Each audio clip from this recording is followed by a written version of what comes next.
देवतां जन्मदात्रीं च देहपुष्टिविवर्धिनीं सर्वविद्याप्रदात्रीं च मातरं प्रणमाम्यहं। देवं च जन्मदातारं जीवनाधारकल्पकं सर्वत्यागमयं धीरं पितरं प्रणमाम्यहम्। आदिनारायणं विष्णुं ब्रह्माणं च वसिष्ठकं श्रीरामं मारुतिं वन्दे रामदासं च श्रीधरम्। ॐ नमः शान्ताय दिव्याय सत्यधर्मस्वरूपिणे स्वानन्दामृततृप्ताय श्रीधराय नमो नमः। वन्दे वरदहस्तं च सत्यधर्मस्वरूपिणं शान्तं दिव्यं गुरुं वन्दे वरदापुरश्रीधरम्। विद्याविवाहयज्ञानां वन्दे विघ्ननिवारिणं नागशक्तिसमायुक्तं नागयज्ञोपवीतिनं वन्दे वृन्दारकैर्नित्यं वन्द्यमानं गजाननं भक्तसङ्कष्टहर्तारं केदगीग्रामदैवतं। श्रीधराश्लिष्टपार्श्वं च शङ्खचक्रसुशोभितं वसाकुलिस्थं तं देवं नारायणं नमाम्यहम्। वागर्थाविव सम्पृक्तौ वागर्थप्रतिपत्तये जगतः पितरौ ವಂದೇ ಪಾರ್ವತಿ ಪರಮೇಶ್ವರೌ. ಆತ್ಮೀಯರೇ, ನಮಸ್ಕಾರಗಳು. ವಿಶೇಷವಾಗಿ ಗುರುಗ್ರಹ ಬೃಹದಾಕಾರದ ಅತಿ ಭಾರವುಳ್ಳಂತಹ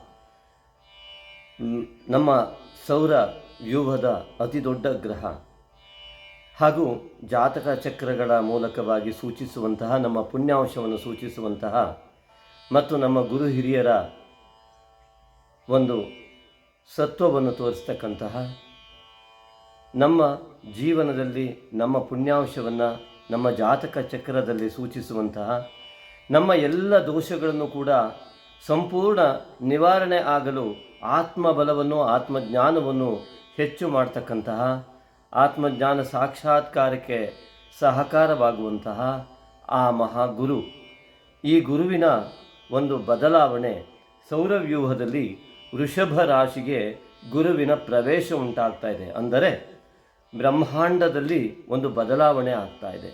ಅಂದರೆ ನಮ್ಮ ಭೂಮಿಯಿಂದ ಯಾವ ದಿಕ್ಕಿನಲ್ಲಿ ಗುರು ಇದ್ದನೋ ಅಲ್ಲಿಂದ ಒಂದು ಸ್ವಲ್ಪ ಬದಲಾವಣೆಯಾಗಿ ಮೇಷರಾಶಿಯಿಂದ ವೃಷಭ ರಾಶಿಯನ್ನು ಸಂಕ್ರಮಿಸ್ತಾ ಇದೆ.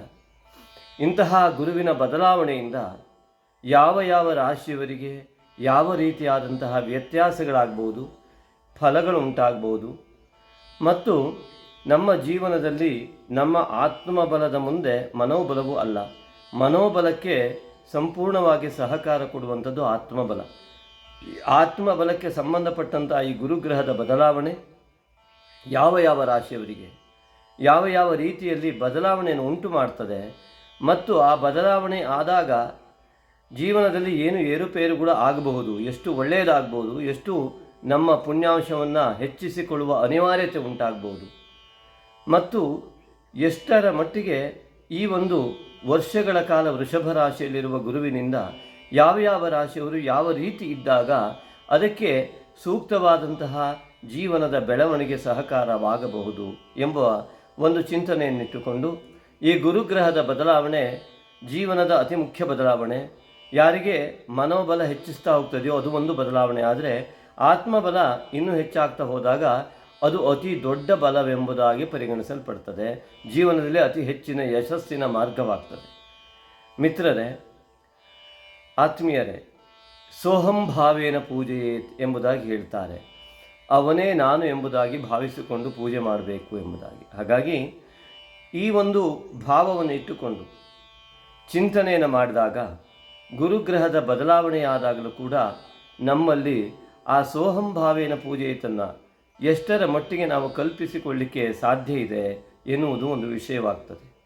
ಯಾಕೆ ಅಂತಂದರೆ ಆ ಭಗವಂತನೇ ನಾನು, ನನ್ನೊಳಗಿರುವಂಥ ಅಂಶವೇ ಭಗವಂತನ ಅಂಶ ಎಂದು ಎಲ್ಲಿ ಯಾವ ವ್ಯಕ್ತಿಯಲ್ಲಿ ಜಾಗೃತವಾಗ್ತದೆಯೋ ಅವರ ಆತ್ಮಬಲ ಜಾಗೃತವಾಗ್ತಾ ಹೋಗ್ತದೆ. ಅಲ್ಲೇ ಗುರುತತ್ವ ಅತಿ ಹೆಚ್ಚಿನ ಕೆಲಸವನ್ನು ಮಾಡ್ತದೆ. ಹಾಗಾಗಿ ಈ ಒಂದು ನಿಟ್ಟಿನಲ್ಲಿ ಅನೇಕ ವಿಧವಾದಂಥ ಮಾಹಿತಿಯನ್ನು ಈ ವಿಡಿಯೋದಲ್ಲಿ ತಮಗೆ ನಾನು ನೀಡಲಿಕ್ಕೆ ಬಯಸ್ತಾ ಇದ್ದೇನೆ. ಹಾಗಾಗಿ ದಯವಿಟ್ಟು ಇದರ ಲಾಭವನ್ನು ಒಂದು ಚೂರು ಕೂಡ ಸ್ಕಿಪ್ ಮಾಡದೆ ಕೊನೆಯವರೆಗೆ ನೋಡುವ ಮೂಲಕವಾಗಿ ಸಂಪೂರ್ಣವಾದಂತಹ ಈ ವರ್ಷದ ಉತ್ತಮ ಫಲವನ್ನು ಪಡೆಯುತ್ತಾ ನಿಮ್ಮ ಸಾಧನೆಯ ಹೆಜ್ಜೆ ಸಾಗಲಿ ಎಂಬುದಾಗಿ ನಾನು ತಮ್ಮಲ್ಲಿ ವಿನಂತಿ ಮಾಡಿಕೊಳ್ತೇನೆ. ಆತ್ಮೀಯರೇ ಎನ್ನುವ ಶಬ್ದವನ್ನು ಇವತ್ತು ನಾನು ಬಳಸ್ತಾ ಇದ್ದೇನೆ. ಯಾಕೆಂದರೆ ಇದಕ್ಕೆ ಅತ್ಯಂತ ಮೂಲ ಕಾರಣ ಈ ಒಂದು ಬ್ರಹ್ಮಾಂಡದ ವ್ಯವಸ್ಥೆ. ಈ ವ್ಯವಸ್ಥೆಯಲ್ಲಿ ಈ ಪರಮಾತ್ಮ ಎಂದರೆ ಈ ಬ್ರಹ್ಮಾಂಡ ಸಂಪೂರ್ಣವಾಗಿ ಯಾವ ಶಕ್ತಿಯಿಂದ ನಮ್ಮ ಹುಟ್ಟುವಿಗಿಂತ ಮುಂಚೆ ನಂತರದಲ್ಲೂ ನಡೀತಾ ಇರ್ತದೆಯೋ ಅಂತಹ ಮಹಾನ್ ಶಕ್ತಿಯೇ ಪರಮಾತ್ಮ. ಅವನ ಅಂಶವೇ ಬ್ರಹ್ಮಾಂಡದ ಒಂದು ಭಾಗವಾಗಿ ಇಲ್ಲಿ ಈ ಜೀವದ ರೂಪದಲ್ಲಿ ಪಂಚಭೂತಾತ್ಮಕವಾದ ಪಂಚ ಪ್ರಾಣಗಳುಳ್ಳಂತಹ ಈ ಒಂದು ಪಂಚಭೂತದ ಶರೀರದಲ್ಲಿ ಬಂದು ಪ್ರವೇಶ ಮಾಡಿದ ಪರಮಾತ್ಮನ ಅಂಶ ಅಣೋರಣೀಯಾನ್ ಮಹತೋ ಮಹೀಯಾನ್ ಆತ್ಮ ಗುಹಾಯಾಮ್ ನಿಹಿತೋಸ್ಯ ಜಂತೋ. ಎಲ್ಲ ಜೀವಿಗಳಲ್ಲಿ ಆತ್ಮದ ರೂಪದಲ್ಲಿ ಬಂದು ಪ್ರವೇಶ ಮಾಡಿದಂತಹ ಅಣುವಿನಲ್ಲಿಯೂ ಆ ಮಹತ್ತಿನಲ್ಲಿ ಮಹತ್ತಾಗಿಯೂ ಕೂಡ ಇರತಕ್ಕಂತಹ ಆ ಆತ್ಮವೇ ಗುರು ತತ್ವವಾಗಿರ್ತದೆ, ಪರಮಾತ್ಮನ ತತ್ವವಾಗಿರ್ತದೆ. ಆದ್ದರಿಂದ ಈ ಒಂದು ಆತ್ಮೀಯರೆನ್ನುವ ಶಬ್ದ ಈ ಒಂದು ಯೂನಿವರ್ಸ್ ಏನಿದೆ, ಇಡೀ ವಿಶ್ವ ಏನಿದೆ, ಈ ಆತ್ಮ ಎನ್ನುವುದು ಪರಮಾತ್ಮನವರಿಗೆ ಪ್ರತಿಯೊಂದು ಜೀವಿಯ ಆ ಒಂದು ಮೂಲ ಶಕ್ತಿ ಏನಿದೆ, ಆ ಮೂಲ ಪರಾಶಕ್ತಿ ಏನಿದೆ, ಆ ಯಾವ ಶಕ್ತಿಯಿಂದ ಎಲ್ಲ ಜೀವಿಗಳು ತಮ್ಮ ಜ್ಞಾನದ ಮೂಲಕವಾಗಿ ಆ ದೇಹವನ್ನು ಬಳಸಿಕೊಂಡು ಜೀವನ ಮಾಡ್ತಾ ಇವೆ. ಅಂತಹ ಒಂದು ಪರಮಶಕ್ತಿಯ ಮೂಲವೇ ಆತ್ಮವಾಗಿದ್ದರಿಂದ, ಅದು ಪರಮಾತ್ಮನ ಅಂಶವಾಗಿದ್ದರಿಂದ ಆತ್ಮೀಯರೇ ಎಂಬುವಂತಹ ಶಬ್ದವನ್ನು ನಾನು ನಿಮಗೆ ಹೇಳಿದ್ದೇನೆ. ಯಾಕೆಂದರೆ ನನ್ನ ಮಾತುಗಳನ್ನು ಆ ಆತ್ಮದ ನಿಟ್ಟಿನಲ್ಲಿ ತಾವು ತೆಗೆದುಕೊಳ್ಳಬೇಕು, ಆ ಜ್ಞಾನದತ್ತ ತಾವು ಹೋಗಬೇಕು ಎನ್ನುವಂಥ ಚಿಂತನೆಯನ್ನು ನಾನು ತಮ್ಮಲ್ಲಿ ನಿರಾತಂಕವಾಗಿ ಆತ್ಮೀಯವಾಗಿ ನಾನು ಬೇಡಿಕೊಳ್ತಾ ಇದ್ದೇನೆ. ನೀವೆಲ್ಲಿ ಇರ್ಬೋದು, ಹೇಗೆ ಇರ್ಬೋದು, ಈ ಜಗತ್ತಿನ ಎಲ್ಲ ಚರಾಚರ ಜೀವಿಗಳ ಸಂಪೂರ್ಣ ಆತ್ಮಗಳಿಗೆ ಸಂಪೂರ್ಣವಾದಂತಹ ಒಂದು ಕನೆಕ್ಷನ್ ಅಥವಾ ಒಂದು ಸಂಪರ್ಕ ಇದ್ದರೆ ಅದು ಪರಮಾತ್ಮ. ಹಾಗಾಗಿ ಈ ಒಂದು ಪರಮಾತ್ಮನ ಅಂಶದಿಂದಲೇ ಜಗತ್ತು ಬೆಳಗ್ತಾ ಇರುವುದರಿಂದಾಗಿ ಅತಿ ಉತ್ತಮವಾದಂತಹ ಜೀವನವನ್ನು ನಡೆಸುವುದಕ್ಕೆ ಮನೋಬಲ ಬಲಗಳೇ ಅತ್ಯಂತ ಮುಖ್ಯವಾಗಿದ್ದರಿಂದ ಈ ನನ್ನ ವಿಡಿಯೋಗಳನ್ನು ಹೆಚ್ಚಿನ ಜನರಿಗೆ ಶೇರ್ ಮಾಡಿ. ದೀರ್ಘಕಾಲಿಕ ವಿಡಿಯೋ ಆದರೂ ಕೂಡ ಯಾವುದೇ ಕಾರಣಕ್ಕೂ ಕೂಡ ತಾವು ಸಂಪೂರ್ಣ ನೋಡಬೇಕಾಗಿ ವಿನಂತಿ. ಇದರ ಸಂಪೂರ್ಣ ಫಲವನ್ನು ತಾವು ಅನುಭವಿಸಬೇಕಾಗಿ ವಿನಂತಿ ಮಾಡಿಕೊಳ್ತಾ ಇವತ್ತಿನ ವೃಷಭ ರಾಶಿಯ ಗುರುಪ್ರವೇಶದಿಂದ ನಾನು ಪ್ರಾರಂಭ ಮಾಡ್ತೇನೆ. ವೃಷಭ ರಾಶಿಗೆ ಗುರುಪ್ರವೇಶವಾಗಿದ್ದರಿಂದ ನಾನು ಪ್ರಾರಂಭ ಮಾಡುವುದು ಮಿಥುನ ರಾಶಿಯಿಂದ. ಯಾಕೆಂದರೆ ಈ ಮಿಥುನ ರಾಶಿಗೆ ವೃಷಭ ರಾಶಿ 12ನೇ ಮನೆ ವ್ಯಯಸ್ಥಾನವಾಗ್ತದೆ. ಇಲ್ಲಿಂದ ಪ್ರಾರಂಭವಾಗ್ತದೆ. ಇವತ್ತಿನ ಒಂದು ಮೇ 1 ಯಾವ ಗ್ಯಾಗರಿನ್ ಕ್ಯಾಲೆಂಡರ್ ಪ್ರಕಾರ ಮೇ 1ರಂದು ಈ ಗುರು ಪ್ರವೇಶವನ್ನು ವೃಷಭ ರಾಶಿಗೆ ಮೇಷದಿಂದ ಮಾಡ್ತಾ ಇದ್ದಾನೆ. ಮಿಥುನ ರಾಶಿಯವರಿಗೆ ಇಲ್ಲಿವರೆಗೆ ಏಕಾದಶದಲ್ಲಿದ್ದಂತಹ ಗುರು ಗ್ರಹಾ ಅರಿಷ್ಟ ಸ್ಥಾನಗತಾ ತೇಷಾಂ ಗ್ರಹಾಣಾಂ ಶುಭ ಏಕಾದಶ ಸ್ಥಾನ ಫಲ ಅವಾಪ್ತ್ಯರ್ಥಂ ಎಂಬುದಾಗಿ ಪ್ರತಿಯೊಬ್ಬ ಪುರೋಹಿತರು ಕೂಡ ಸಂಕಲ್ಪವನ್ನು ಮಾಡಿದಂತ ತಾವು ಕೇಳಿದ್ದೀರ. ಯಾವುದೇ ಗ್ರಹ ಏಕಾದಶದಲ್ಲಿ ಇದ್ದಾಗ ಅತಿ ಹೆಚ್ಚಿನ ಫಲವನ್ನು ನೀಡ್ತದೆ, ಅತಿ ಉತ್ತಮವಾದ ಫಲವನ್ನು ನೀಡ್ತದೆ ಎಂಬುದು ಇಲ್ಲಿ ಅತ್ಯಂತ ನಿಸ್ಸಂದೇಹವಾಗಿ ಹೇಳಬಹುದು. ಮಿಥುನ ರಾಶಿಗೆ ಇವತ್ತಿನವರೆಗೆ ಏಕಾದಶದಲ್ಲಿದ್ದವನು ಇದ್ದಕ್ಕಿದ್ದಾಗೆ ವ್ಯಯಕ್ಕೆ ಇವತ್ತು ಪ್ರವೇಶ ಮಾಡುವುದರಿಂದಾಗಿ ಏನು ಪರಿಣಾಮವಾಗ್ತದೆ ಎಂಬುದಾಗಿ ಚಿಂತನೆಯನ್ನು ಮಾಡಿದಾಗ ಮಿಥುನ ರಾಶಿ ಅಧಿಪತಿ ಬುಧನಾಗಿದ್ದು, ಈ ಬುಧನು ರಾಹುವಿನ ಯುತಿಯೊಂದಿಗೆ ಈಗ ಸದ್ಯದಲ್ಲಿ ಮೀನ ರಾಶಿಯಲ್ಲಿ ಇರ್ತಕ್ಕಂಥದ್ದು ಕೂಡ ಹೌದು. ಅನೇಕ ನಿರ್ಣಯಾತ್ಮಕ ಗೊಂದಲಗಳು ಈಗಾಗಲೇ ಸೃಷ್ಟಿಯಾಗಿರುವ ಲಕ್ಷಣಗಳು ಕೂಡ ಇದೆ. ಹಾಗೆಯೇ ಯಾವುದೇ ಕಾರಣಕ್ಕೂ ನನ್ನ ಮಾತನ್ನು ಸಂಪೂರ್ಣವಾಗಿ ಈ ದೋಷಯುಕ್ತವಾಗಿ ತೆಗೆದುಕೊಳ್ಬೇಡಿ ಎಂಬುದಾಗಿ ನಾನು ಕೇಳಿಕೊಳ್ತೇನೆ. ಯಾಕೆಂತಂದರೆ ಮಿಥುನ ರಾಶಿಯವರಿಗೆ ಗುರುಬಲ ಕಡಿಮೆ ಆಗುವಂತಹ ಸನ್ನಿವೇಶದಲ್ಲಿ, ನಿಮ್ಮ ಒಂದು ಪ್ರಯತ್ನಗಳಿಗೆ ಫಲ ಸಿಗದೇ ಇರುವಂತಹ ಸನ್ನಿವೇಶದಲ್ಲಿ ಮನೋಬಲವನ್ನು ಕಳೆದುಕೊಳ್ಳುವುದೇ ದೋಷವಾಗ್ತದೆ. ಹಾಗಾಗಿ ಮನೋಬಲವನ್ನು ಹೆಚ್ಚಿಸಿಕೊಳ್ಳುವ ನಿಟ್ಟಿನಲ್ಲಿ ಈ ವಿಡಿಯೋವನ್ನು ನೋಡಬೇಕು. ಇದನ್ನೇ ಕೆಟ್ಟ ಸಮಯದಲ್ಲಿ ಒಳ್ಳೆಯ ಸಮಯವನ್ನಾಗಿ ಪರಿವರ್ತಿಸಿಕೊಳ್ಳುವ ಗುರುತತ್ವ ಎಂಬುದಾಗಿ ಹೇಳ್ತೇವೆ. ಆದ್ದರಿಂದ ಇಲ್ಲಿ ಬುಧ ಏನಿದ್ದಾನೆ, ಇವನು ರಾಹು ಜೊತೆಗಿದ್ದಾಗ ನಿರ್ಣಯಾತ್ಮಕ ಶಕ್ತಿಯ ಕೊರತೆ, ಭ್ರಮೆಗಳು ಉಂಟಾಗ್ತದೆ. ಈ ಮಿಥುನ ರಾಶಿಯವರಿಗೆ ವ್ಯಯದಲ್ಲಿ ಗುರು ಬಂದಿದ್ದರಿಂದ ಅನೇಕ ವಿಧವಾದಂತಹ 7ನೇ ಮನೆ ಅಧಿಪತಿ ಮತ್ತು ದಶಮಾಧಿಪತಿ ಅಂತ ಗುರು ವ್ಯಯಕ್ಕೆ ಬರ್ತಾ ಇರುವುದು ಒಂದನೆಯ ಅಂಶವಾಗ್ತದೆ. ಎರಡನೆಯದು, ರಾಶಿಗೆ ವ್ಯಯದಲ್ಲಿ ಬಂದಂತಹ ಗುರು ನಿಮ್ಮ ಪೂರ್ವಜನ್ಮದ ಪುಣ್ಯಾಂಶ ಈ ಒಂದು ವರ್ಷಗಳಲ್ಲಿ ನಿಮಗೆ ಕೆಲಸಕ್ಕೆ ಸಿಗದೇ ಇರುವಂಥ ಒಂದು ಅಂಶ. ಹೀಗಿರುವಾಗ ಮೂರನೇ ಅಂಶ ಏನು ಅಂದರೆ, ನಿಮ್ಮ ದಶಾಭುಕ್ತಿಗಳು ನಿಮ್ಮ ಜಾತಕ ಚಕ್ರಕ್ಕೆ ತಕ್ಕಂತೆ ನಿಮ್ಮ ಕುಟುಂಬದ ಪರಿಸರ ಮತ್ತು ನಿಮ್ಮ ಧ್ಯಾನಾದಿ ಅವ್ಯವಸ್ಥೆಗಳು ಮತ್ತು ಪೂಜಾ ವಿಧಾನಗಳಲ್ಲಿ ಇರ್ತಕ್ಕಂಥ ವ್ಯತ್ಯಾಸಗಳು ಇತ್ಯಾದಿಗಳನ್ನು ಅವಲಂಬಿಸಿ, ನಿಮ್ಮ ಶ್ರದ್ಧೆ ಮತ್ತು ಭಕ್ತಿ ಇದನ್ನು ಅವಲಂಬಿಸಿ ಈ ಒಂದು ಗುರುವಿನ ಫಲಗಳು ನಿಮ್ಮ ಜೀವನಕ್ಕೆ ಪ್ರತಿ ವ್ಯಕ್ತಿಯಲ್ಲೂ ಭಿನ್ನ ಭಿನ್ನವಾಗಿ ತೋರುತ್ತದೆ. ಆದ್ದರಿಂದ ನಿಮ್ಮ ಜಾತಕ ಚಕ್ರದಲ್ಲಿ ಶುಭಗ್ರಹಗಳಿದ್ದರೂ ಕೂಡ, ಗುರು ಕೇಂದ್ರದಲ್ಲಿದ್ದು ಗುರುದಶಾ ಗುರುಭುಕ್ತಿ ಪ್ರವೇಶಿಸಿದರೂ ಕೂಡ, ಈ ಗುರು ವೇದಲ್ಲಿರುವುದರಿಂದ ಕೇವಲ 10% ಅಷ್ಟು ಮಾತ್ರ ನಿಮಗೆ ಫಲವನ್ನು ಗುರು ನೀಡಬಲ್ಲ. ಅರ್ಥಾತ್ ಇನ್ನು 90% ನಿಮ್ಮ ಪ್ರಯತ್ನವನ್ನು ಅವಲಂಬಿಸಿದೆ. ದೈವ ಬಲ ಎನ್ನುವಂಥದ್ದೇನಿದೆ ಕೇವಲ 10% ಸಿಗತಕ್ಕಂಥದ್ದಾಗತ್ತೆ.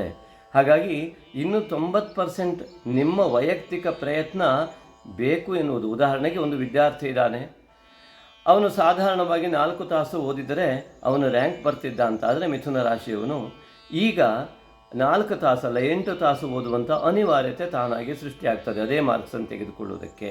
ಎಂಥ ಅರ್ಥ? 100 ರೂಪಾಯಿ ದುಡಿಯುವವರಿಗೆ, ಸುಲಭವಾಗಿ ದುಡಿತಾ ಇದ್ದವರಿಗೆ ಈಗ 2 ತಾಸಿನಲ್ಲಿ 100 ರೂಪಾಯಿ ದುಡಿತಾ ಇದ್ದಂಥ ವ್ಯಕ್ತಿ ಇದ್ದರೆ ಪರಿಶ್ರಮದಿಂದ 4 ತಾಸು ಪರಿಶ್ರಮ ಪಟ್ಟಾಗ ಒಂದು 100 ರೂಪಾಯಿ ಬರ್ತದೆ ಎಂಬುವಂಥ ಅರ್ಥ ಬರ್ತದೆ. ಇದು ಹಣಕಾಸಿಗೆ ಸಂಬಂಧಪಟ್ಟಿದ್ದಲ್ಲ, ನಮ್ಮ ಯೋಗಗಳಿಗೆ ಸಂಬಂಧಪಟ್ಟು ನಾನು ಹೇಳ್ತಾ ಇದ್ದೇನೆ. ಅರ್ಥವಾಗಲಿ ಎನ್ನುವ ನಿಟ್ಟಿನಲ್ಲಿ ಈ ಮಾತನ್ನು ಹೇಳಿದ್ದೇನೆ ಮಿತ್ರರೇ. ಆತ್ಮೀಯರೇ, ಇಲ್ಲಿ ನೋಡಿ, ಮಿಥುನ ರಾಶಿಯವರು ಹಾಗಿದ್ರೆ ಏನು ಮಾಡಬೇಕು, ವೇದದಲ್ಲಿ ಗುರು ಬಂದಿದ್ದಾನಲ್ಲ ಎನ್ನುವಂಥ ಚಿಂತನೆ ಬರ್ತದೆ. ಪ್ರತಿಯೊಂದು ರಾಶಿಯೂ ಕೂಡ ಕೊನೆಯಲ್ಲಿ ಏನೇನು ಮಾಡಬೇಕು, ಗುರು ತತ್ವವನ್ನು ಜಾಗೃತ ಮಾಡಿಕೊಳ್ಳೋದಕ್ಕೆ ಅತ್ಯಂತ ಸ್ಪಷ್ಟವಾದ ವಿವರಣೆಯನ್ನು ನಾನು ಕೊಡ್ತೇನೆ ಆತ್ಮೀಯರೇ. ಹಾಗಾಗಿ ವ್ಯಯದಲ್ಲಿ ಬರುವ ಗುರು ಮಿಥುನ ರಾಶಿಗಾದರೆ ಕರ್ಕಾಟಕ ರಾಶಿಯವರಿಗೆ ಏಕಾದಶದ ಫಲವನ್ನು ನೀಡ್ತಾ ಇದ್ದಾನೆ. 6ನೇ ಮತ್ತು ಭಾಗ್ಯಾಧಿಪತಿಯಾದಂಥ ಗುರು ಏಕಾದಶಿಯಲ್ಲಿ ಬರ್ತಾ ಇರತಕ್ಕಂಥದ್ದು ಅತ್ಯಂತ ಒಳ್ಳೆಯ ಒಂದು ವೈಶಿಷ್ಟ್ಯತೆ ಕೂಡ ಹೌದು. ಇನ್ನು ಸಿಂಹ ರಾಶಿಗೆ ದಶಮದಲ್ಲಿ ಗುರು ಪ್ರವೇಶ ಮಾಡ್ತಾ ಇರ್ತಕ್ಕಂಥದ್ದು. ಪಂಚಮಾಧಿಪತಿ ಮತ್ತು ಅಷ್ಟಮಾಧಿಪತಿ ಆದಂತಹ ಗುರುವು ಎಲ್ಲ ರೀತಿಯಿಂದಾಗಿ ಅಲ್ಲಿ ಅಷ್ಟಮ ಆಧಿಪತಿ ಆಗಿದ್ದರೂ ಕೂಡ ದಶಮದಲ್ಲಿ ಬಂದು ಪ್ರವೇಶ ಮಾಡ್ತಾ ಇರ್ತಕ್ಕಂಥದ್ದು. ಇನ್ನು ಗುರುವು ಶುಕ್ರನ ಮನೆಯನ್ನು ಪ್ರವೇಶ ಮಾಡ್ತಾ ಇರ್ತಕ್ಕಂಥ ಒಂದು ಫಲ ಕೂಡ ಇದೆ. ಹಾಗೆಯೇ ಇಲ್ಲಿ ಕನ್ಯಾ ರಾಶಿಗೆ ಭಾಗ್ಯದಲ್ಲಿ ಬಂದು ಈ ಒಂದು ಚತುರ್ಥಾಧಿಪತಿ ಮತ್ತು ಸಪ್ತಮಾಧಿಪತಿ ಭಾಗ್ಯದಲ್ಲಿ ಬಂದು ಸೇರಿಕೊಳ್ತಕ್ಕಂಥ ಪ್ರವೇಶ ಮಾಡ್ತಾ ಇದ್ದಾನೆ ಈ ಒಂದು ಗುರು. ಹಾಗಾಗಿ ಇದರ ಫಲ ಏನು, ಇದನ್ನು ಸ್ವಲ್ಪ ಗಮನಿಸ್ತಾ ಹೋಗಿ ಒಂದೊಂದು ಅಂಶವನ್ನು ಬಿಡಿ ಬಿಡಿಯಾಗಿ ಹೇಳ್ತೇನೆ, ಸರಿಯಾಗಿ ಅರ್ಥ ಆಗಲಿ ಎಂಬುದಾಗಿ. ಭಾಳ ಜನ ಹೇಳ್ತಾ ಇದ್ರು, ನೀವು ತುಂಬ ಸ್ಪೀಡಾಗಿ ಹೇಳ್ಬಿಡ್ತೀರಾ, ನಮಗೆ ಗ್ರಹಿಸೋದಕ್ಕಾಗೋದಿಲ್ಲ ಎಂಬುವಂತಹ ಒಂದು ಅಂಶ ಇದ್ದಿದ್ದರಿಂದ 1, 2, 3 ಹಂತಗಳಲ್ಲಿ ನಿಮಗೆ ವಿಷಯಗಳನ್ನು ಸ್ಪಷ್ಟೀಕರಣ ಕೊಡ್ತೇನೆ. ಹಾಗಾಗಿ ಇನ್ನು ತುಲಾ ರಾಶಿಯವರಿಗೆ ಸಪ್ತಮದಲ್ಲಿರತಕ್ಕಂಥ ಗುರು ಅಷ್ಟಮಕ್ಕೆ ಹೋಗ್ತಾ ಇರುವಂಥದ್ದು. 3ನೇ ಮನೆಯ ಅಧಿಪತಿ ಮತ್ತು 6ನೇ ಮನೆಯ ಅಧಿಪತಿ ಅಂತ ಗುರು ಸಪ್ತಮದಲ್ಲಿದ್ದು ಅಷ್ಟಮಕ್ಕೆ ಹೋಗ್ತಾ ಇರುವಂಥ ಅಂಶಗಳು. ಇನ್ನು ವೃಶ್ಚಿಕ ರಾಶಿಯಲ್ಲಿ ಅವರಿಗೆ ದ್ವಿತೀಯಾಧಿಪತಿ ಮತ್ತು ಚತುರ್ಥಾಧಿಪತಿ ಆದಂತಹ ಗುರುವು ಸಪ್ತಮಕ್ಕೆ ಪ್ರವೇಶ ಮಾಡ್ತಾ ಇರ್ತಕ್ಕಂಥದ್ದು. ಧನುರಾಶಿ ರಾಶಿಯ ಅಧಿಪತಿಯಾಗಿದ್ದಂತಹ ಮತ್ತು ಚತುರ್ಥಾಧಿಪತಿ ಆದಂತಹ ವೃಶ್ಚಿಕ ರಾಶಿಯವರಿಗೆ ದ್ವಿತೀಯ ಮತ್ತು ಪಂಚಮ, ಕ್ಷಮಿಸಿ. ಹಾಗೆ ಧನುರಾಶಿಯವರಿಗೆ ರಾಶಿಯಾಧಿಪತಿಯಾಗಿಯೂ ಮತ್ತು ಚತುರ್ಥಾಧಿಪತಿಯಾಗಿ ಆ ವೃಷಭ ರಾಶಿಯನ್ನು ಅಲ್ಲಿ 6ನೇ ಮನೆಯನ್ನು ಪ್ರವೇಶ ಮಾಡ್ತಾ ಇರ್ತಕ್ಕಂಥದ್ದು. ಇನ್ನು ಮಕರ ರಾಶಿಯವರಿಗೆ ವ್ಯಯಾಧಿಪತಿಯಾದಂಥ ಗುರುವು ಮತ್ತು ತೃತೀಯಾಧಿಪತಿಯಾದಂಥ ಗುರುವು ಅಲ್ಲಿ ಪಂಚಮಕ್ಕೆ ಪ್ರವೇಶ ಮಾಡ್ತಾ ಇರ್ತಕ್ಕಂಥದ್ದು. ಇನ್ನು ಕುಂಭ ರಾಶಿಯವರಿಗೆ ಏಕಾದಶಾಧಿಪತಿ ಮತ್ತು ದ್ವಿತೀಯಾಧಿಪತಿಯಾದಂಥ ಗುರುವು ತೃತೀಯದಿಂದ ಚತುರ್ಥಕ್ಕೆ ಪ್ರವೇಶ ಮಾಡ್ತಾ ಇರ್ತಕ್ಕಂಥದ್ದು. ಇದಿಷ್ಟು ಅಂಶಗಳನ್ನು ಗಮನಿಸ್ತಾ ಹೋಗಬೇಕು ತಾವು. ಹಾಗೆ ಇನ್ನು ಮೀನ ರಾಶಿಯವರಿಗೆ ಮೇಷ ರಾಶಿಯಲ್ಲಿದ್ದಂತಹ ದ್ವಿತೀಯಾಧಿಪತಿ ಗುರು, ರಾಶಿಯಾಧಿಪತಿಯಾದಂಥ ಗುರು, ದಶಮಾಧಿಪತಿಯಾದಂಥ ಗುರು ತೃತೀಯಕ್ಕೆ ಪ್ರವೇಶ ಮಾಡ್ತಾ ಇರುವಂಥದ್ದು. ಕೊನೆಯದಾಗಿ ಮೊದಲ ರಾಶಿಯಾದಂಥ ಮೇಷ ರಾಶಿಯವರಿಗೆ ಆ ಭಾಗ್ಯಾಧಿಪತಿ ಮತ್ತು ವ್ಯಯಾಧಿಪತಿಯಾದಂಥ ಗುರುವು ವೃಷಭ ರಾಶಿಯನ್ನು ಪ್ರವೇಶ ಮಾಡ್ತಾ ಇರ್ತಕ್ಕಂಥದ್ದು. ಇದಿಷ್ಟು ಗುರುವಿನ ಪರಿಭ್ರಮಣೆಯಿಂದ ಯಾವ್ಯಾವ ರಾಶಿಗೆ ಎಲ್ಲಿ ಯಾವ್ಯಾವ ಸ್ಥಾನದಿಂದ ಬದಲಾವಣೆ ಆಗ್ತಾ ಇದೆ ಅನ್ನುವಂತಹ ಒಂದು ಸ್ಪಷ್ಟ ಚಿತ್ರಣ. ನಂತರ ಎರಡನೆಯದಾಗಿ ಒಂದೊಂದು ಅಂಶದ ಫಲವನ್ನು ಹೇಳ್ತೇನೆ. ಸಪ್ತಮಾಧಿಪತಿ ಮತ್ತು ದಶಮಾಧಿಪತಿ ಅಂತಹ ಗುರುವು ಮಿಥುನ ರಾಶಿಯವರಿಗೆ ವ್ಯಯವನ್ನು ಪ್ರವೇಶ ಮಾಡ್ತಾ ಇರುವ ಮೊದಲ ಫಲ. ಏಕಾದಶದಿಂದ ವ್ಯಯಕ್ಕೆ ಬರತಕ್ಕಂತಹ ಮೊದಲ ಫಲ. ಮೊದಲನೇದಾಗಿ ಏಕಾದಶದಲ್ಲಿದ್ದಂತಹ ಯಾವ ಗುರುವು ವೃಷಭ ರಾಶಿಗೆ ಪ್ರವೇಶ ಮಾಡಿದಾಗ ನಮ್ಮ ಇವತ್ತಿನವರೆಗಿನ ನಾವು ಎಷ್ಟೋ ಜನರಿಗೆ ಉಪಕಾರ ಮಾಡಿರಬಹುದು, ಅನೇಕ ರೀತಿಯಲ್ಲಿ ಅನೇಕರಿಗೆ ಸಹಾಯ ಮಾಡಿರ್ಬೋದು, ನಂಬಿ ಹಣ ಕೊಟ್ಟಿರಬಹುದು. ಈ ಮಿಥುನ ರಾಶಿಯವರಿಗೆ ಪುನಃ ಈ ಒಂದು ವರ್ಷ ಹಣವನ್ನು ತೆಗೆದುಕೊಳ್ಳಿಕ್ಕೂ ಕೂಡ ಕಷ್ಟ ಆಗ್ಬೋದು. ಅತಿ ಹೆಚ್ಚಿನ ಪ್ರಯತ್ನ ಮಾಡಬೇಕಂತ ಅನಿವಾರ್ಯತೆ ಇರ್ಬೋದು. ನಿಮಗೆ ಹಣವನ್ನು ಕೊಡ್ತಕ್ಕಂಥವರಿಗೆ ಹಣ ಇಲ್ಲದ ಪರಿಸ್ಥಿತಿಯಲ್ಲಿ ಬಂದು ಕುಳಿತುಕೊಳ್ಬೋದು. ಅದೇ ರೀತಿಯಾಗಿ ನೀವು ಮಾಡುವ ಕೆಲಸದಲ್ಲಿ ಮೊದಲನೇದಾಗಿ ಏಕಾದಶಿಯಲ್ಲಿ ಇವತ್ತಿನವರೆಗೆ ಈ ಮಿಥುನ ರಾಶಿಯವರು ಎಷ್ಟೆಲ್ಲ ಲಾಭಾಂಶವನ್ನು ಪಡೆದಿದ್ರು, ನಿಮ್ಮ ವೈಯಕ್ತಿಕ ವಿಚಾರದಲ್ಲಿ ನಿಮ್ಮ ಜಾತಕ ಚಕ್ರ ಮತ್ತು ನಿಮ್ಮ ಜೀವನ ಚಕ್ರದಲ್ಲಿ ಯಾವ ರೀತಿಯಾದಂತಹ ಒಂದು ಸಂಸ್ಕಾರಾದಿಗಳ ಜೊತೆಗೆ ನಿಮ್ಮ ಜೀವನ ನಡೀತಾ ಇದೆಯೋ, ಆ ಮೂಲಕವಾಗಿ ಯಾವುದನ್ನೆಲ್ಲ ನಿಮ್ಮ ಜೀವನದ ಪುಣ್ಯಾಂಶದ ಫಲ ಎಂದು ನೀವು ಭಾವಿಸಿದ್ದೀರೋ ಅದನ್ನು ಎಷ್ಟು ಒಳ್ಳೆಯ ರೀತಿಯಲ್ಲಿ ಈ ಹಿಂದಿನ ಒಂದು ವರ್ಷಗಳಲ್ಲಿ ನೀವು ಅನುಭವಿಸಿದ್ದೀರೋ ಅದರಲ್ಲೆಲ್ಲ ಕೊರತೆ ಕಾಣುವಂತಹ ದಿನವೇ ಈ ಒಂದು ವರ್ಷಗಳ ಕಾಲ ವೃಷಭ ರಾಶಿಯಲ್ಲಿ ಗುರುವಿನ ಪ್ರವೇಶ. ಎರಡನೇದಾಗಿ ಸಪ್ತಮಾಧಿಪತಿ ವೇದಲ್ಲಿ ಅನೇಕರಿಗೆ ವಿವಾಹದ ವಿಚಾರದಲ್ಲಿ ಸಪ್ತಮ ಗುರು ವಿವಾಹಕಾರಕನಾಗಿ ವಿವಾಹ ಸ್ಥಾನಾಧಿಪತಿಯಾದಂತಹ ರಾಶಿಗೆ ಕೇವಲ ನಿಮ್ಮ ಜಾತಕ ಚಕ್ರವನ್ನು ಅವಲಂಬಿಸಿ ಅಲ್ಲ, ಕೇವಲ ರಾಶಿಯನ್ನು ಕುರಿತಾ ಹೇಳ್ತಾ ಇದ್ದೇವೆ. ನಿಮ್ಮ ಜಾತಕ ಚಕ್ರಗಳಲ್ಲಿ ಇದರಲ್ಲಿ ಅನೇಕ ಬದಲಾವಣೆಗಳು ಖಂಡಿತವಾಗಿ ಇರಬಹುದು. ವ್ಯಕ್ತಿಗತವಾಗಿ ಅನೇಕ ಭಿನ್ನತ್ವಗಳು ಕಂಡು ಬಂದರೆ ಆಶ್ಚರ್ಯವೂ ಕೂಡ ಇಲ್ಲ. ಆದರೆ ಸಾಮಾನ್ಯವಾದ ಗೋಚಾರ ಫಲ ಗುರುವಿನ ಬದಲಾವಣೆಯಿಂದ ಇದೊಂದು ಭೂಮಂಡಲದ ಬೃಹತ್ ಬದಲಾವಣೆ ಆಗಿದ್ದರಿಂದಾಗಿ ಇದನ್ನು ನಾವು ಅತ್ಯಂತ ವಿಶೇಷವಾಗಿ ಪರಿಗಣಿಸ್ತೇವೆ ಎನ್ನುವುದು ಸತ್ಯ. ಸಪ್ತಮದ ಅಧಿಪತಿ ವೇದಲ್ಲಿ ಬಂದಾಗ ಅನೇಕರ ರೀತಿಯಲ್ಲಿ ನಿಮ್ಮ ಗ್ರಹ ಸ್ಥಿತಿಗಳಲ್ಲಿ ದೋಷಾದಿಗಳಿದ್ದು ವಿವಾಹಕ್ಕೆ ಸಂಬಂಧಪಟ್ಟಂತೆ ಗಂಡ ಹೆಂಡತಿಯರ ಇಬ್ಬರ ಜಾತಕದಲ್ಲಿ ಅನೇಕ ವಿಧವಾದಂತಹ ದೈವ ಬಲದ ಕೊರತೆ ಇದ್ದರೆ, ಉದಾಹರಣೆಗೆ ದೈವ ಬಲದ ಕೊರತೆ ಇದೆ ಅಂತ ಯಾವಾಗ ಗೊತ್ತಾಗ್ತದೆ ಎಂಬುದನ್ನು ಹೇಳ್ತೇನೆ. ಇದನ್ನು ಜಾತಕ ನೋಡಿ ಖಂಡಿತವಾಗಿ ತಿಳಿದುಕೊಳ್ಬಹುದು. ಜಾತಕವನ್ನೇ ನೋಡಬೇಕೆ, ಪಂಡಿತರ ಹತ್ರ ಹೋಗಬೇಕೆ ಎನ್ನುವಂಥ ಚಿಂತನೆಯು ಕೆಲವರಿಗೆ ಇರ್ತದೆ. ಆದರೆ ಇದರ ಬಗ್ಗೆ ಇನ್ನೊಂದು ವಿಡಿಯೋವನ್ನು ಮತ್ತೆ ಮಾಡೋಣ. ಯಾವ ನಾಸ್ತಿಕ ಮತ್ತು ಆಸ್ತಿಕರ ಚಿಂತನೆಯಲ್ಲಿ ಅನೇಕ ಭೇದಗಳಿದೆ ಯೋಚನೆಯಲ್ಲಿ. ಅದರ ಬಗ್ಗೆ ಖಂಡಿತವಾಗಿ ಇನ್ನೊಂದು ವಿಡಿಯೋವನ್ನು ಮಾಡಿಬಿಡ್ತೇವೆ. ಯಾರೂ ಕೂಡ ತಪ್ಪದೆ ನೋಡಿ. ಆಗ ನಿಮಗೆ ಈ ಪುಣ್ಯಾಂಶ ಪಾಪಾಂಶಗಳ ಬಗ್ಗೆ ಖಂಡಿತವಾಗಿಯೂ ನಿಮಗೆ ಅರಿವಿಗೆ ಬರ್ತದೆ. ನೀವೇನು ಮಾಡಬೇಕು ಎನ್ನುವಂತಹ ಸತ್ಯದ ಅರಿವು ಕೂಡ ಮೂಡ್ತದೆ. ಇಲ್ಲಿ ಮುಖ್ಯವಾಗಿ ಈ ಒಂದು ಗುರುವಿನ ವ್ಯಯತ್ವದಿಂದಾಗಿ ಸಪ್ತಮಾಧಿಪತಿಯಂತಹ ಗುರು ವ್ಯಯಕ್ಕೆ ಬರುವುದರಿಂದಾಗಿ ಇದು ನಾವು ಗೋಚಾರ ಫಲವನ್ನು ನೋಡಿರುತ್ತೇವೆ. ಇನ್ನು ಜೀವನ ಚಕ್ರ ಜಾತಕ ಚಕ್ರ ಎರಡೂ ಒಂದೇ. ಆ ಜೀವನ ಚಕ್ರದಲ್ಲಿ ಹೇಗಿರ್ತದೆ ಹಾಗಿದ್ರೆ, ಒಮ್ಮೆ ಗಂಡ ಹೆಂಡತಿಯ ಮಧ್ಯದಲ್ಲಿ ಸಪ್ತಮಾಧಿಪತಿಯ ಗುರು ಅಂದರೆ ವಾಕ್ಕಾರಕ, ಮಾತಿನ ಅಧಿಕಾರಿ. ನಮ್ಮ ಕನಕವರ್ಣ ಅಲ್ಲಿ ಸಂಸ್ಕರಿತ ಲೋಹದಂತಹ ಶಕ್ತಿ ಉಳ್ಳಂತಹ ನಮ್ಮ ಸಂಸ್ಕಾರಯುಕ್ತವಾದ ಮಾತನ್ನು ಪ್ರತಿಬಿಂಬಿಸುವಂತಹ ದೇವಗುರು ಬೃಹಸ್ಪತಿ ನಮ್ಮ ಮಾತಿನ ಅಧಿಕಾರಿ. ನಮ್ಮ ಜ್ಞಾನದ ಮೂಲಕ ಬರ್ತಕ್ಕಂತಹ ಮಾತನ್ನು ತೋರಿಸ್ತಕ್ಕಂತಹ ಅಧಿಕಾರಿ ಗುರು. ಹಾಗಾಗಿ ಯಾವ ವ್ಯಕ್ತಿ ಏನು ಮಾತಾಡ್ತಾನೆ, ಇಲ್ಲಿ ಗಂಡ ಹೆಂಡರ ಮಧ್ಯೆ ಮಾತುಗಳು ಯಾವ ರೀತಿಯಾಗಿದೆ, ಸಂಪೂರ್ಣವಾಗಿ ಆತ್ಮೀಯತೆ ಇದೆಯೇ, ಇದು ಮೊದಲನೇ ಅಂಶ. ಇಲ್ಲಿ ಆತ್ಮೀಯತೆ ಇಬ್ಬರಲ್ಲಿ ಪರಸ್ಪರ ಚೆನ್ನಾಗಿದ್ದರೆ ಈ ಗುರುತತ್ವ ಅವರಿಬ್ಬರಲ್ಲಿ ಚೆನ್ನಾಗಿದೆ, ಅವರಿಬ್ಬರ ಜಾತಕವನ್ನು ಸೇರಿಸಿಕೊಂಡಾಗ ಅಂತ ಅರ್ಥ. ಅಲ್ಲಿ ಸ್ವಲ್ಪ ಭಿನ್ನತ್ವ ಇದೆ ಅಂದರೆ ಅಲ್ಲಿ ಗುರು ಕೆಲಸ ಮಾಡ್ತಾ ಇಲ್ಲ, ನಿಮ್ಮ ಹಿಂದಿನ ಜನ್ಮದ ಪುಣ್ಯ ಸರಿಯಾಗಿ ಕೆಲಸ ಮಾಡ್ತಾ ಇಲ್ಲ, ನೀವು ಪುಣ್ಯ ಅಂಶವನ್ನು ಜಾಸ್ತಿ ತೆಗೆದುಕೊಳ್ತಾ ಇಲ್ಲ ಅಂತ ಅರ್ಥ. ಹಾಗಾಗಿ ಮಿಥುನ ರಾಶಿಯವರಿಗಿರ್ತಕ್ಕಂಥ ಅತಿ ದೊಡ್ಡ ಅಂಶ ಗಮನಿಸಬೇಕು. ಇದೆಲ್ಲ ರಾಶಿಯವರು ಕೂಡ ಗಮನಿಸಬೇಕು. ಈ ಗುರುವು ವೇದದಲ್ಲಿ ಬಂದಾಗ ಆಗುವ ಫಲ ಏನು, ಇಷ್ಟು ದಿವಸ ಏಕಾದಶ ಇದ್ದರೂ ಕೂಡ ಇದು ಮಿಥುನ ರಾಶಿಯವರ ಗಮನಕ್ಕೆ ಬರ್ತದೆ. ಈ ಏಕಾದಶದಲ್ಲಿ ಗುರು ಇದ್ದಾಗಲೂ ಕೂಡ ಗಂಡ ಹೆಂಡತರ ಮಧ್ಯದಲ್ಲಿ ಈ ಒಂದು ಆತ್ಮೀಯತೆಯ ಭಾವದಲ್ಲಿ ಕೊರತೆ ಇದ್ದಿದ್ದರೆ, ಆಡುವ ಶಬ್ದಗಳು ಸುಸಂಸ್ಕಾರಯುಕ್ತವಾಗಿ ಇಲ್ಲದಿದ್ದರೆ ಇದು ಅತಿ ಹೆಚ್ಚಿನ ಕೆಟ್ಟ ಫಲವನ್ನು ಬೀರುವ ಸಾಧ್ಯತೆಗಳಿದೆ. ಹಾಗೆ ನಿಮ್ಮ ಮಾತಿನಲ್ಲಿ ಗಂಡನಿಗೆ ಹೆಂಡತಿಯ ಮಧ್ಯೆ, ಹೆಂಡತಿಯ ಗಂಡನ ಮಧ್ಯದಲ್ಲಿ ವ್ಯಂಗ್ಯತ್ವದ ರೀತಿಯಲ್ಲೋ ಮತ್ತೆ ಚುಚ್ಚಿ ಆಡುವ ಮಾತಿನಿಂದಲೋ ಹಳೆಯ ವಿಷಯಗಳನ್ನು ಎತ್ತಿಕೊಂಡು ಮತ್ತೆ ಒಂದು ರೀತಿಯಾಗಿ ಮನಸ್ಸಿಗೆ ನೋಯುವಂತಹ ಮಾತುಗಳನ್ನೇ ಆಡುವಂಥ ಕ್ರಿಯೆಗಳಲ್ಲಿ ತೊಡಗಿದ್ದಿದ್ದರೆ, ಅನೇಕ ಸ್ವಾರ್ಥ ಭಾವದಿಂದ ಜನರ ಎದುರಿಗೆ ನೋಡಲು ಒಂದೇ ಥರ ಇದ್ದು ಹಿಂದುಗಡೆಯಿಂದ ಬೇರೆ ಬೇರೆ ರೀತಿಯಾಗಿ ನಿಮ್ಮ ಚಿಂತನೆ ಇದ್ದರೆ, ಇಂತಹ ವ್ಯಕ್ತಿಗಳಲ್ಲಿ ಗಂಡ ಹೆಂಡತಿರ ಮಧ್ಯದಲ್ಲಿ ಮಿಥುನ ರಾಶಿಯವರು ಕೂಡ ಇದ್ದರೆ ಇಲ್ಲಿ ಅತಿಯಾದಂತಹ ದೈವ ಬಲದ ಕೊರತೆ ಉಂಟಾಗಿ ಅತಿಯಾದಂತಹ ಭಿನ್ನತ್ವಗಳು ಉಂಟಾಗಿ ದೂರವಾಗುವ ಯೋಗಗಳು ಕೂಡ ಬರ್ತದೆ. ಅದಕ್ಕೆ ಅವಕಾಶ ಕೊಡದಂತೆ ನಿಮ್ಮ ಸಂಸ್ಕಾರಯುಕ್ತವಾದ ನಿಮ್ಮ ಮೇಲಿನ ನಿಮ್ಮ ಒಂದು ಆತ್ಮಬಲವನ್ನು, ಮನೋಬಲವನ್ನು ಜಾಸ್ತಿ ಮಾಡಿಕೊಂಡು ಆತ್ಮೀಯತೆಯನ್ನು ಹೆಚ್ಚಿಸಿಕೊಳ್ಳುವಂತಹ ನಿಟ್ಟಿನಲ್ಲಿ, ಗುರುತತ್ವವನ್ನು ಹೆಚ್ಚಿಸಿಕೊಳ್ಳುವ ನಿಟ್ಟಿನಲ್ಲಿ ನೀವು ಅತಿ ಕಷ್ಟದ ಹೆಜ್ಜೆಯನ್ನು ಇಟ್ಟಾಗ ಮಾತ್ರ ಜೀವನದಲ್ಲಿ ಉತ್ತಮವಾದಂತಹ ಫಲವನ್ನು, ನಿಮ್ಮ ಹಿಂದಿನ ಜನ್ಮದ ಪುಣ್ಯಾಂಶದ, ನಿಮ್ಮ ಹಿರಿಯರು ಮಾಡಿದಂತಹ ಪುಣ್ಯದ ಫಲವನ್ನು, ನಿಮ್ಮ ಕುಲದೇವತಾ ಆರಾಧನೆಯ ಫಲವನ್ನು ನೀವು ಪಡೆಯೋದಕ್ಕೆ ಸಾಧ್ಯವಾಗ್ತದೆ. ಇಲ್ಲ ಅಂದರೆ ಈ ಒಂದು ವರ್ಷವನ್ನು, ನಿಮ್ಮ ಜೀವನವನ್ನು ನೀವೇ, ಬುಧ ಮಾತಿನ ಕಾರಕ, ನಿಮ್ಮ ರಾಶಿಯ ಅಧಿಪತಿ ಗುರು ಮಾತಿನ ಕಾರಕ, ಈ ವ್ಯಯಕ್ಕೆ ಬಂದಿರುವಂಥವನು. ಹಾಗಾಗಿ ಎಲ್ಲ ರೀತಿಯಾದ ಸುಸಂಸ್ಕಾರಯುಕ್ತವಾದಂತಹ ಯೋಗ್ಯವಾದ ಮಾತುಗಳು ಮಾತ್ರ ನಿಮ್ಮ ಜೀವನವನ್ನು ಈ ಬಾರಿ ಸರಿ ಮಾಡಲಿಕ್ಕೆ ಸಾಧ್ಯ.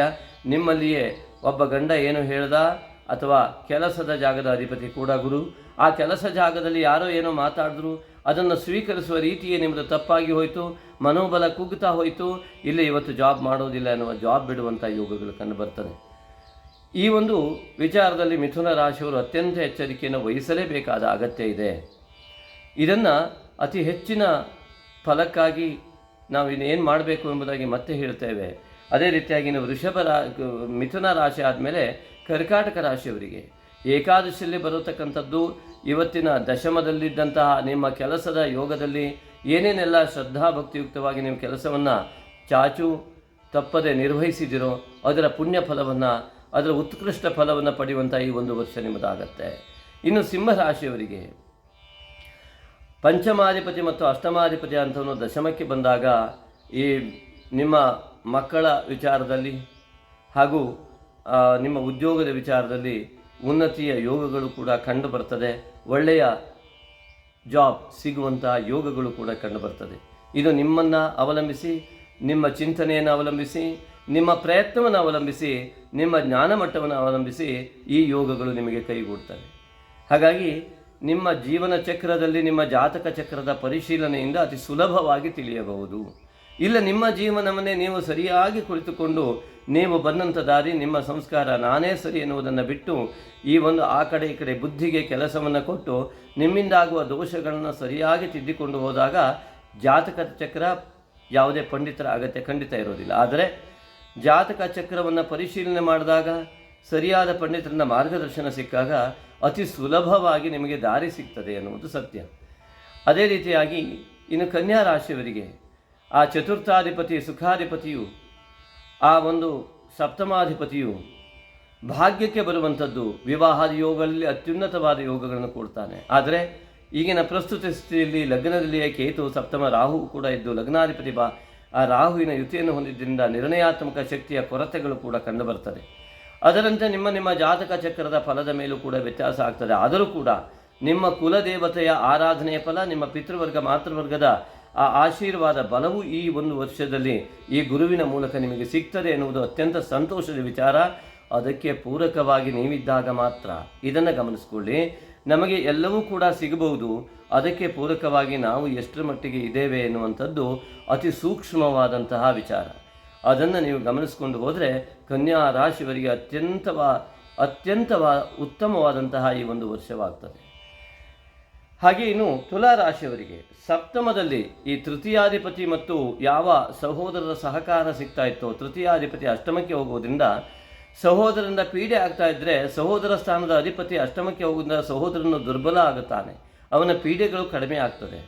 ಹಾಗೆಯೇ ಸಹೋದರ ಸ್ಥಾನದ ಅಧಿಪತಿಯಾದಂತಹ ಗುರುವು ಅಷ್ಟಮಕ್ಕೆ ಹೋಗುವುದರಿಂದ ಕೆಲವು ಸಹೋದರರಿಂದ ನಿಮ್ಮನ್ನು ಅರ್ಥೈಸಿಕೊಳ್ಳಲಾಗದ ಸ್ಥಿತಿಗಳು ಕೂಡ ಬರ್ತದೆ.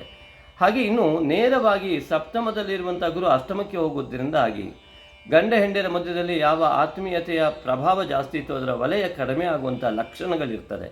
ಹಾಗಾಗಿ ಪತಿ ಪತ್ನಿಯರು ಅತಿ ಹೆಚ್ಚಿನ ರೀತಿಯಲ್ಲಿ ಪುಣ್ಯಾಂಶದತ್ತ ಹೆಜ್ಜೆ ಇಡಬೇಕು.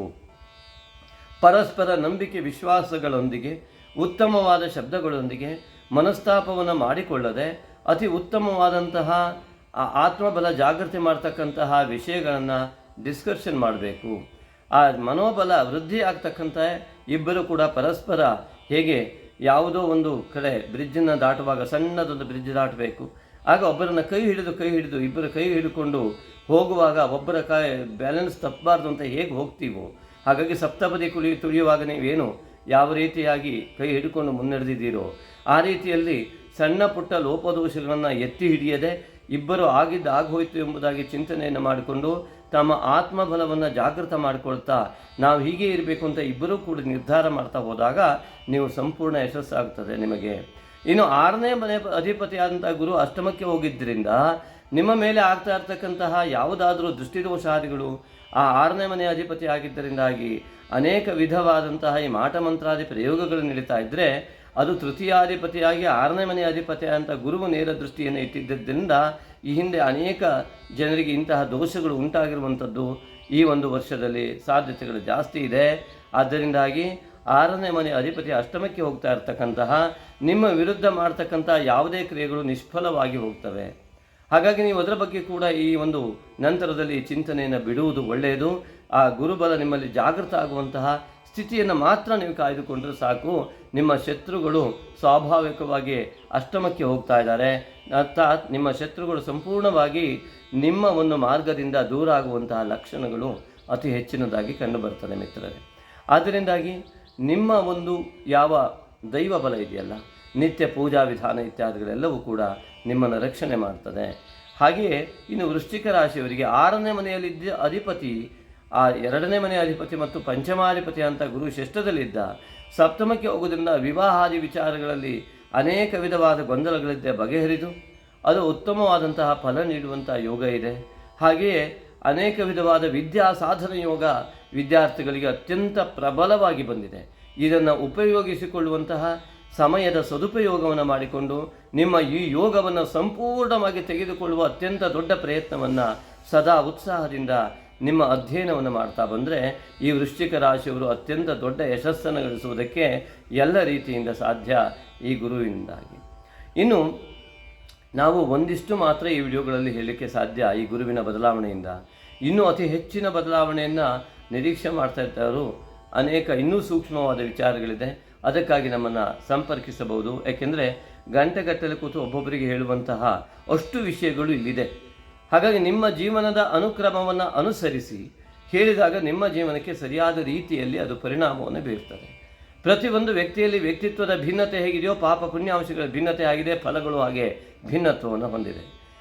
ಇನ್ನು ಧನುರಾಶಿಯವರಿಗೆ ರಾಷ್ಟ್ರಾಧಿಪತಿಯಾದಂತಹ ಗುರು ಪಂಚಮದಿಂದ 6ನೇ ಮನೆಗೆ ಹೋಗ್ತಾ ಇದ್ದಾನೆ. ನಿಮಗೆ ನಿಮ್ಮ ಮಾತೆಯ ಶತ್ರುವಾಗಿ ಪರಿಣಮಿಸುವಂತಹ ಲಕ್ಷಣಗಳು, ಇದರಿಂದ ಚತುರ್ಥಾಧಿಪತಿ ಅಂತ ಗುರು 6ನೇ ಮನೆಗೆ ಹೋದಾಗ ನಿಮ್ಮ ಮಾನಸಿಕ ಸಂತೋಷವನ್ನು ನೀವೇ ಹಾಳು ಮಾಡಿಕೊಳ್ಳುವಂತಹ ಯೋಚನೆಗಳು ಇಲ್ಲಿ ಕಂಡು ಬರ್ತದೆ. ಹಾಗಾಗಿ ನಿಮ್ಮ ಮಾತಿನ ಮೇಲೆ ನಿಮ್ಮ ಸ್ವಾರ್ಥ ಪರತೆ, ಆ ಸ್ವಾರ್ಥ ಇಲ್ಲದ ರೀತಿಯಲ್ಲಿ ನಡೆಯುವ ರೀತಿಯನ್ನು ಹೆಚ್ಚಿಗೆ ನೀವು ರೂಢಿಸಿಕೊಳ್ಬೇಕಾಗ್ತದೆ. ಇದರಿಂದ ಈ ಒಂದು ವರ್ಷದಲ್ಲಿ ಒಳ್ಳೆಯ ಫಲವನ್ನು ಪಡೆಯಲಿಕ್ಕೆ ಸಾಧ್ಯ ಇದೆ. ಇನ್ನು ಮಕರ ರಾಶಿಯವರಿಗೆ ಯಾವ ವ್ಯಯಾಧಿಪತಿಯಂತಹ ಗುರು, ಆ ತೃತೀಯಾಧಿಪತಿಯಂತಹ ಗುರು ಆ ಚತುರ್ಥದಿಂದ ಪಂಚಮವನ್ನು ಪ್ರವೇಶ ಮಾಡ್ತಾ ಇರ್ತಕ್ಕಂಥದ್ದು. ಪಂಚಮದಲ್ಲಿ ವಿದ್ಯಾ ಪ್ರತಿಬಂಧಕತ್ವ ಕೂಡ ಉಂಟಾಗ್ತದೆ. ಗುರು ಜ್ಞಾನಕಾರಕನಾಗಿ ಅನೇಕ ಜ್ಞಾನವನ್ನು ಪಡೆಯುವುದಕ್ಕೆ ಹಿನ್ನಡೆ ಆಗುವಂತಹ ಸಾಧ್ಯತೆಗಳಿದ್ದರಿಂದ ಮನಸ್ಸನ್ನು ಶುದ್ಧ ಮಾಡಿಕೊಡುವಂಥದ್ದು, ಚಿತ್ತಶುದ್ಧಿಯತ್ತ ಗಮನ ಕೊಡುವಂಥದ್ದು ಹಾಗೂ ಆತ್ಮಬಲ ಮನೋಬಲವನ್ನು ಹೆಚ್ಚಿಸಿಕೊಳ್ಳುವಂಥ ಕ್ರಿಯೆ ಮಕರ ರಾಶಿಯವರು ಮಾಡಬೇಕಾಗತ್ತೆ. ರಾಷ್ಟ್ರಾಧಿಪತಿ ಆದಂತಹ ಶನಿ ಉತ್ತಮ ಫಲವನ್ನು ಕೆಲವರಿಗೆ ಕೊಡ್ತಾ ಇದ್ದಾನೆ. ಶನಿ ನಿಮ್ಮ ಜಾತಕದಲ್ಲಿ ಚೆನ್ನಾಗಿದ್ದರೆ ಸಾಡಸಾತಿನ ಕೊನೆಯ ಹಂತದಲ್ಲಿದ್ದಾನೆ. ಅಂತಹ ಒಂದು ಯಾರಿಗೆ ಶನಿಯ ಪೀಡೆಗಳು ಜಾಸ್ತಿ ಇದೆಯೋ ಇವರಿಗೆ ಅತಿ ಹೆಚ್ಚಿನದಾದಂತಹ ತೊಂದರೆಗಳು ಕೂಡ ಈ ಒಂದು ವರ್ಷದಲ್ಲಿ ಗುರುವಿನ ಆ ಒಂದು ಪಂಚಮದಿಂದ ಉಂಟಾಗುವಂಥ ಲಕ್ಷಣ ಇದೆ. ಅದಕ್ಕೆ ನಿತ್ಯ ಅನೇಕ ಕ್ರಮಗಳನ್ನು ನೀವು ಮಾಡಬೇಕು, ಹೇಳ್ತೇನೆ ಸಾಧ್ಯವಾದಷ್ಟು. ಇನ್ನು ಮುಂದಿನ ಕುಂಭರಾಶಿ, ಈ ಕುಂಭರಾಶಿಯವರಿಗೆ ಏಕಾದಶಾಧಿಪತಿ ಅಂತ ಗುರು, ದ್ವಿತೀಯಾಧಿಪತಿ ಅಂತ ಗುರು, ಇವರಿಗೆ ಏನೂ ಪರಿಶ್ರಮ ಪಡೆದಿದ್ದರೂ ಇವರು ಪುಣ್ಯಾಂಶವನ್ನು ಒಳ್ಳೆಯ ಫಲವನ್ನು ಹುಟ್ಟುತ್ತಲೇ ಪಡೆಯುವಂತಹ ಯೋಗಗಳು ಈ ಕುಂಭರಾಶಿಯವರಿಗಿದೆ. ಆದರೂ ಕೂಡ ಈ ಶನಿಯ ಕಾಟದಿಂದಾಗಿ 7.5 ಪೂರ್ವಜನ್ಮದ ಪಾಪಾಂಶಗಳಿಂದಾಗಿ ಅಥವಾ ನೀವು ಮಾಡಿದ ಅನೇಕ ವಿಧ ಕರ್ಮದ ಫಲವಾಗಿ ಕೆಲವರು ಈ ಕುಂಭರಾಶಿಯವರು ಅತಿ ಕಷ್ಟವನ್ನು ಕೂಡ ಪಟ್ಟವರಿದ್ದಾರೆ. ಹಾಗೆಯೇ ಈ ಕುಂಭರಾಶಿಯವರಿಗೆ ತೃತೀಯದಲ್ಲಿರುವವರು ಚತುರ್ಥಕ್ಕೆ ಹೋಗ್ತಾ ಇದ್ದಾನೆ. ಸಾರ್ಧಾಷ್ಟಮ ಅಂತ ಹೇಳ್ತೇವೆ, ಅರ್ಧಾಷ್ಟಮ ಚತುರ್ಥ ಅಂತ ಹೇಳಿ. ಹಾಗಾಗಿ ಈ ಒಂದು ಯಾವ 4ನೇ ಮನೆಗೆ ಬರ್ತಕ್ಕಂತಹ ಗುರುವಿಂದಾಗಿ ನಿಮ್ಮ ದೈವ ಬಲದಲ್ಲೂ ಅರ್ಧದಷ್ಟು ಕಡಿಮೆ ಆಗುವಂಥ ಲಕ್ಷಣಗಳೇ ಕಾಣ್ತದೆ. ಈ ಕಡೆ 7.5 ಪ್ರಭಾವ ಕೆಟ್ಟದಾಗಿದ್ದವರಿಗೆ ಇನ್ನೂ ಹೆಚ್ಚಿನ ರೀತಿಯಲ್ಲಿ ದೇವತಾರಾಧನೆ ಇತ್ಯಾದಿಗಳನ್ನು ಮಾಡಬೇಕಾದ ಅಗತ್ಯ ಇರ್ತದೆ. ಆ ರಾಶಿಯವರು ಅವರವರ ಜಾತಕ್ಕೆ ತಕ್ಕಂತೆ ಏನೇನು ಮಾಡಬೇಕು ಎನ್ನುವುದು ಅತಿ ಮುಖ್ಯವಾಗಿದೆ. ಹಾಗಾಗಿ ಯಾವ್ಯಾವುದೋ ಯಂತ್ರಗಳನ್ನು ತೆಗೆದುಕೊಂಡು ಹಾಕ್ಕೊಳ್ಳೋದು ಅಲ್ಲ, ನಿಮ್ಮನ್ನು ಯಾವ್ಯಾವುದೋ ಬೀಜಾಕ್ಷರಗಳನ್ನು ಉಚ್ಚಾರಣೆಯನ್ನು ಬಹಳ ಜನ ಮಾಡ್ತಾರೆ. ಈ ಒಂದು ಮಾಧ್ಯಮಗಳಲ್ಲಿ ಅನೇಕ ವಿಧವಾದಂತಹ ಬೀಜಾಕ್ಷರಗಳನ್ನು ಪ್ರಸಾರ ಮಾಡಿ ಅನೇಕ ಪುಸ್ತಕಗಳಲ್ಲಿ ಉಲ್ಲೇಖವಾಗಿರುವಂತಹ ಅಲ್ಲಿ ತಪ್ಪು ಮುದ್ರಿತವಾಗಿದ್ದನ್ನು ನಾವು ಕೂಡ ಜಪದ ರೂಪದಲ್ಲಿ ಯಜ್ಞಾನಾಂ ಜಪಯಜ್ಞೋಸ್ಮಿ ಎಂಬುದಾಗಿ ಭಗವದ್ಗೀತೆಯಲ್ಲಿ ಅತ್ಯಂತ ಸ್ಪಷ್ಟೀಕರಣ ಕೊಟ್ಟಿದ್ದರಿಂದಾಗಿ ನಮ್ಮ ಚಿತ್ತದಲ್ಲಿ, ನಮ್ಮ ಸಬ್ಕಾನ್ಷಿಯಸ್ ಮೈಂಡ್ ಅಂತ ಏನು ಹೇಳ್ತೀವಿ, ಅಲ್ಲಿ ಆ ಜಪದ ಫಲ ಸಂಪೂರ್ಣವಾಗಿ ಹೋಗುವುದರಿಂದಾಗಿ ನಮ್ಮ ಯೋಗಕ್ಕೆ ಯಾವ ಬೀಜಾಕ್ಷರಗಳು ಬರ್ತದೆ, ಯಾವುದನ್ನು ಮಾಡಿದಾಗ ಒಳ್ಳೆಯದಾಗ್ತದೆ ಎನ್ನೋದು ಚಿಂತನೆ ಇಲ್ಲದೇನೆ ಮಾಡಿದಾಗ ಅಲ್ಲಿ ಇನ್ನೊಂದಿಷ್ಟು ಕಲುಷಿತವಾಗಿ ಅನೇಕ ವಿಧವಾದಂಥ ದೋಷಗಳಿಗೆ ಕಾರಣವಾಗ್ಬೋದು. ಆತ್ಮೀಯರೇ, ನಿಮ್ಮ ಏಳಿಗೆಗೋಸ್ಕರ, ನಿಮ್ಮ ಚಿಂತನೆಗೋಸ್ಕರ, ನಿಮ್ಮ ಉತ್ತಮ ಚಿಂತನೆಗೋಸ್ಕರ ನೀವು ನೀವು ಏನೇನೆಲ್ಲ ಮಾಡ್ತೀರಾ, ನಿಮ್ಮಲ್ಲಿ ಭಕ್ತಿ ಇದೆ, ಶ್ರದ್ಧೆ ಇದೆ, ಆದರೆ ಅದರ ದುರುಪಯೋಗ ಆಗಬಾರ್ದು. ಶ್ರದ್ಧಾ ಮತ್ತು ಭಕ್ತಿ ಎನ್ನುವಂಥದ್ದು, ಆ ಶ್ರದ್ಧೆ ಅಂದರೆ ನಮ್ಮನ್ನು ನಾವು ಆ ವಿಷಯದಲ್ಲಿ ಆಸಕ್ತಿಯುತರಾಗಿ ಮಾಡಿಕೊಳ್ಳುವಂಥದ್ದು, ಅದರಲ್ಲಿ ನಮ್ಮನ್ನು ತೊಡಗಿಸಿಕೊಳ್ಳುವಂಥದ್ದು. ಇಂಟ್ರೆಸ್ಟ್ ಆ್ಯಂಡ್ ಇನ್ವಾಲ್ವ್ಮೆಂಟ್ ಎನ್ನುವ ಶಬ್ದದಿಂದ ಕರಿತೇವೆ. ಅದೇ ರೀತಿಯಾಗಿ ಈ ಭಕ್ತಿ ಎನ್ನುವುದು ಎಲ್ಲರಿಗೂ ಬರುವುದಿಲ್ಲ. ಭಕ್ತ ಎನ್ನುವ ಶಬ್ದಕ್ಕೆ ಭಕ್ತಿ ಇದ್ದವನು ಮಾತ್ರ ಭಕ್ತರಾಗ್ತಾನೆ ಆತ್ಮೀಯರೇ. ಹಾಗಾಗಿ ಈ ಭಕ್ತಿ ಎನ್ನುವುದು ಯಾವುದೋ ದೇವತಾ ಕಲ್ಪನೆ ಇದ್ದಾಗ ಮಾತ್ರ ಸಾಧ್ಯವಾಗುವಂಥ ಏಕೈಕ ಅತ್ಯುತ್ತಮವಾದ ಫಲವನ್ನು ನೀಡತಕ್ಕಂತಹ, ನಮ್ಮ ವ್ಯಕ್ತಿತ್ವದಲ್ಲಿ ಸದಾ ಗುರುತತ್ವವನ್ನು ಜಾಗೃತ ಮಾಡಿಕೊಳ್ಳಲಿಕ್ಕೆ ಅವಕಾಶ ಮಾಡಿಕೊಡ್ತಕ್ಕಂಥದ್ದು ಈ ಭಕ್ತಿ. ಹಾಗಾಗಿ ದೇವರಲ್ಲಿ ನಂಬಿಕೆ ಬೇಕು. ಆ ದೇವರ ನಂಬಿಕೆಯಿಂದ ಮಾತ್ರ ಈ ಭಕ್ತಿ ಜಾಗೃತವಾಗ್ತದೆ. ಇಲ್ಲವಾದರೆ ಖಂಡಿತವಾಗೂ ಭಕ್ತಿಯ ಪದ ಆ ವ್ಯಕ್ತಿಯಲ್ಲಿ ಸುಳಿಯುವುದಕ್ಕೆ ಸಾಧ್ಯ ಇಲ್ಲ. ಹಾಗಾಗಿ ಈ ಭಕ್ತಿ ಶ್ರದ್ಧೆ ಇದ್ದಂಥದ್ದು ಅದನ್ನು ಸರಿಯಾದ ಕ್ರಮದಲ್ಲಿ ಬಳಸಿಕೊಳ್ಳುವುದನ್ನು ರೂಢಿ ಮಾಡಿಕೊಳ್ಬೇಕಾಗತ್ತೆ.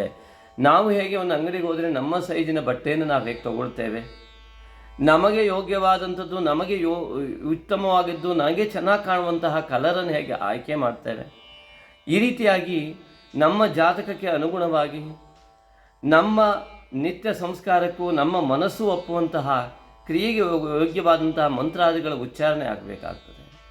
ನಮ್ಮ ಜಾತಕಕ್ಕೆ ಯಾವುದನ್ನು ಮಾಡಿದಾಗ ಅತಿ ಹೆಚ್ಚಿನ ಫಲ ಸಿಗ್ತದೆ. ಉದಾಹರಣೆಗೆ, ಒಬ್ಬ ನಿತ್ಯ ತಂದೆ ತಾಯಿಯನ್ನು ನಮಸ್ಕರಿಸದೇ ಇರುವಂಥ ಒಬ್ಬ ವ್ಯಕ್ತಿ ಇದ್ದರೆ ಅಂಥ ವ್ಯಕ್ತಿಗೆ ಅತ್ಯಂತ ಬುದ್ಧಿವಂತಿಕೆ ಇರಬಹುದು, ಆದರೆ ಹಣ ಬೇಕಾದಷ್ಟು ಬರಬಹುದು, ಉದ್ಯೋಗದಲ್ಲೂ ಉನ್ನತಿಯೂ ಕೂಡ ಇದ್ದಿರಬಹುದು. ಆದರೆ ಎಷ್ಟು ದಿನ ಎಂಬುದು ಕಷ್ಟ ಇದೆ.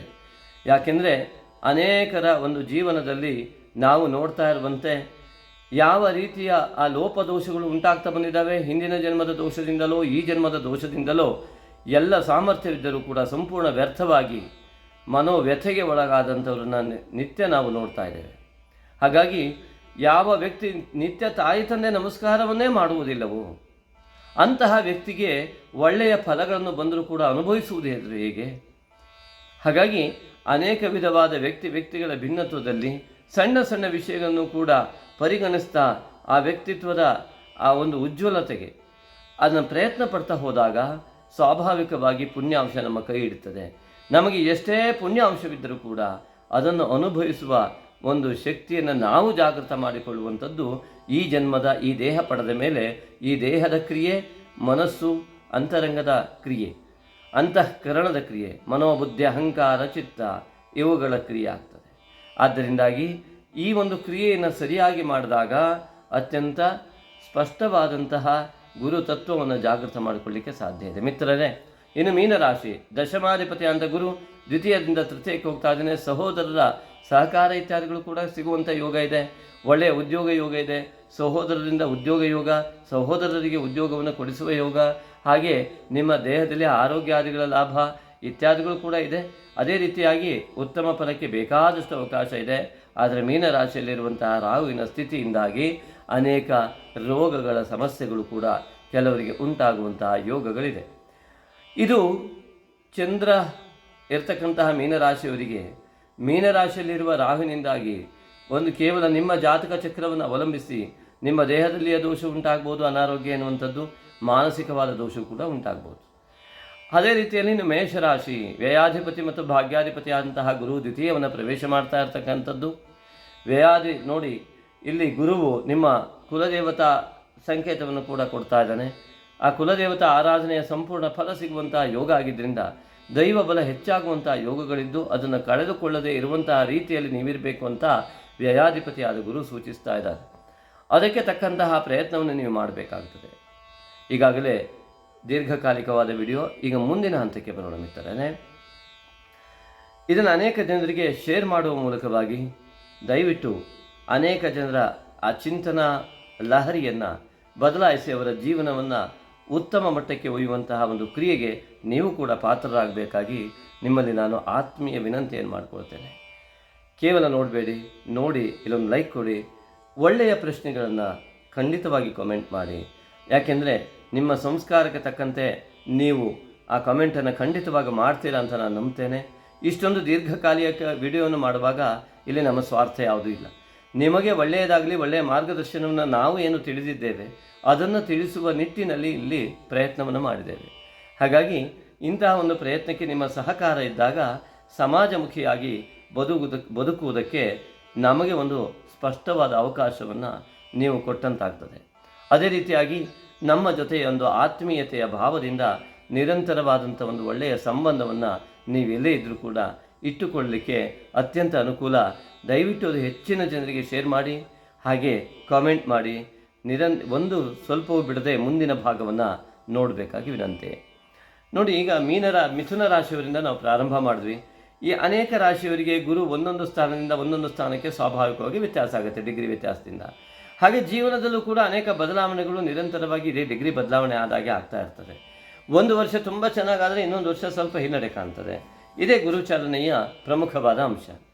ಹಾಗಾಗಿ ಈ ಗುರುಚಲನೆ ಒಂದು ವರ್ಷಕ್ಕೆ 30 ಡಿಗ್ರಿಯನ್ನು ದಾಟುವುದರಿಂದಾಗಿ ಆ ಭೂಮಿಯಿಂದಾಗಿ ಗುರುವಿನ ಒಂದು ಡಿಗ್ರಿ 30 ಒಂದು ರಾಶಿ ಅಂತ ಕರೀತೇವೆ. ಮೇಷದಿಂದ ವೃಷಭದಿಂದ ಮಿಥುನ, ಹಾಗೆ ಒಂದೊಂದು ವರ್ಷಗಳ ಕಾಲದಲ್ಲಿ ಇದಕ್ಕಾಗಿಯೇ 12 ವರ್ಷಕ್ಕೆ 12 ಮನೆಯನ್ನು ದಾಟುವಂಥ ಗುರು ಒಂದು ವಾಸ್ತುಹೋಮವನ್ನು ಮಾಡಿದ್ರೆ 11 ವರ್ಷದ ನಂತರ ವ್ಯಯಕ್ಕೆ ಗುರು ಬರುವುದರಿಂದಾಗಿ ಅಲ್ಲಿ ವಾಸ್ತುಹೋಮವನ್ನು ಮತ್ತೆ ಮಾಡಿ ವಾಸ್ತು ಬಲವನ್ನು ಸೃಷ್ಟಿಸಿಕೊಳ್ಬೇಕಾಗ್ತದೆ ಎಂಬುದಾಗಿ ಹೇಳುವಂಥದ್ದು.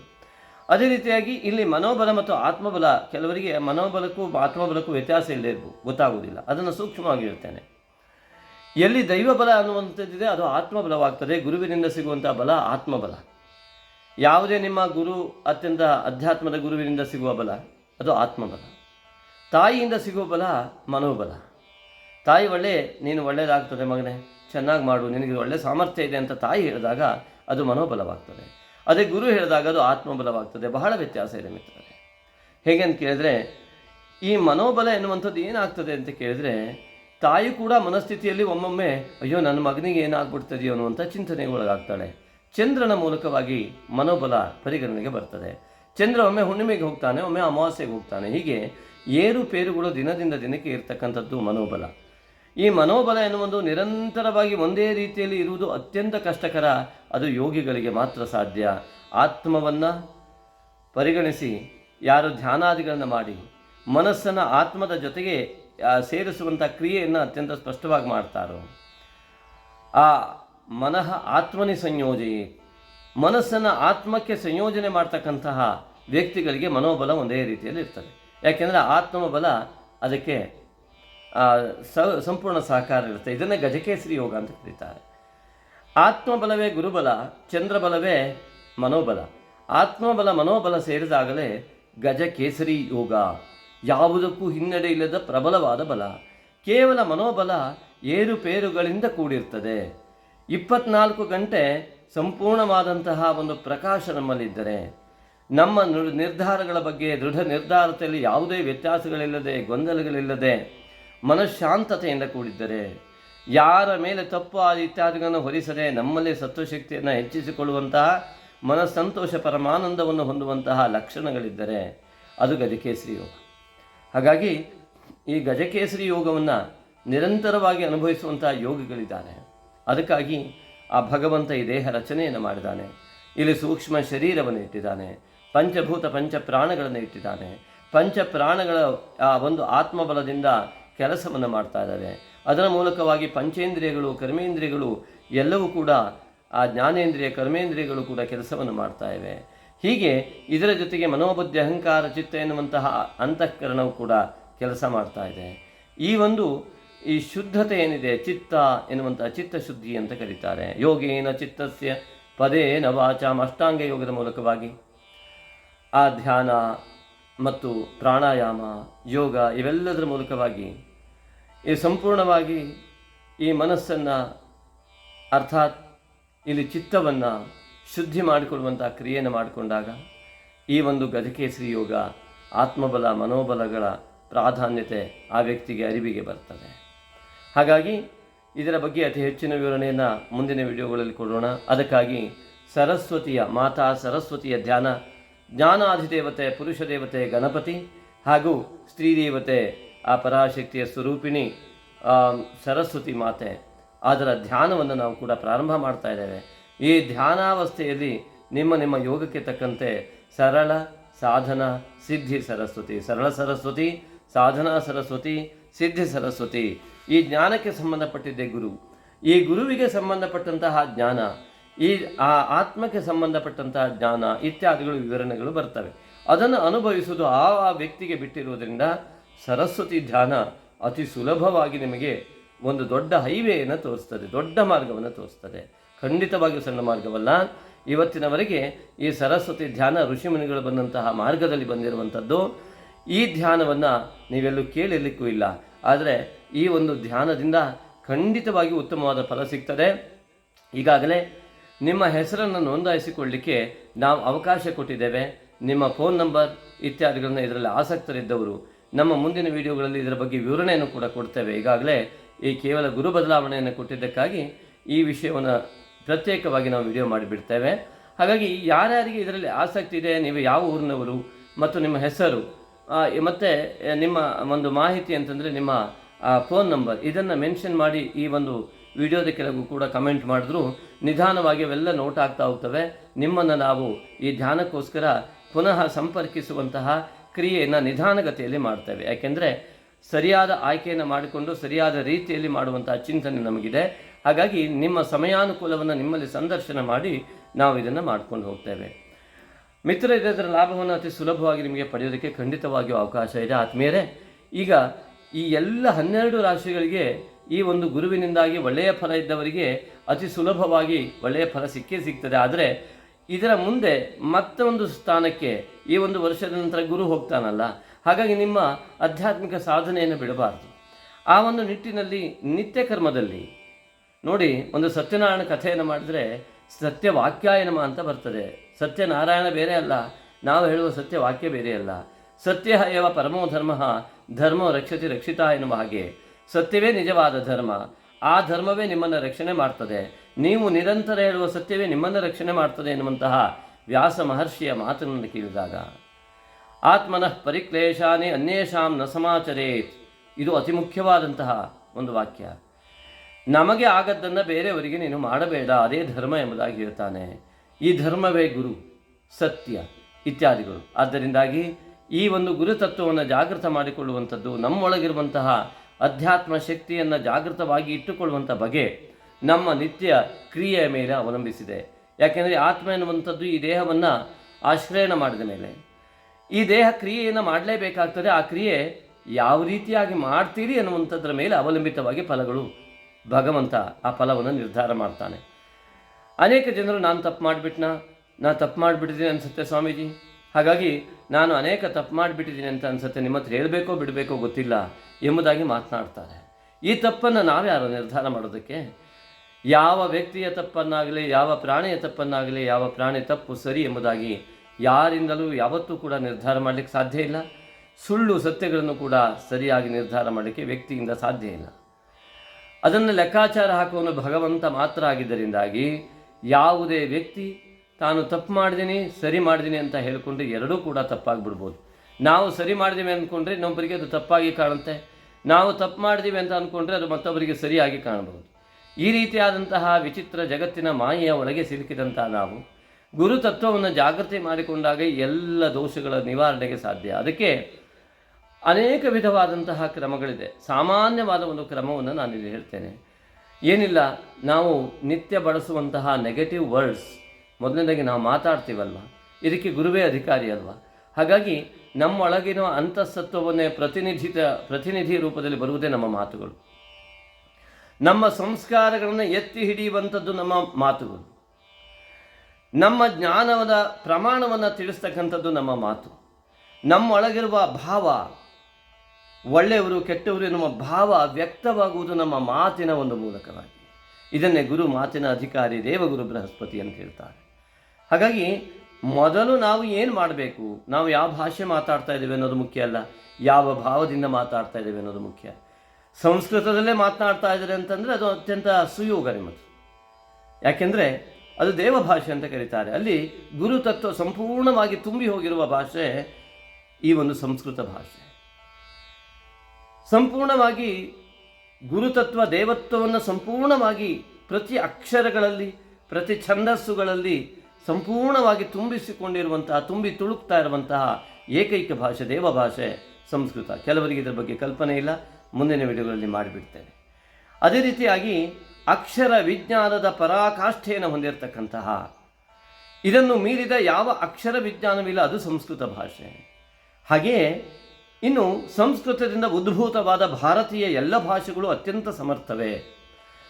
ನಿಮಗೆ ಯಾವ ಭಾಷೆಯಿಂದ ನಿಮ್ಮ ಭಾವನೆಯನ್ನು ವ್ಯಕ್ತಪಡಿಸಲಿಕ್ಕೆ ಸಾಧ್ಯ ಇದೆಯೋ ಅದರಲ್ಲಿ ಗುರುತತ್ವವನ್ನು ಜಾಗೃತ ಮಾಡಿಕೊಳ್ಳುವಂಥ ಅನಿವಾರ್ಯತೆ ಪ್ರತಿಯೊಬ್ಬರಿಗಿರ್ತದೆ.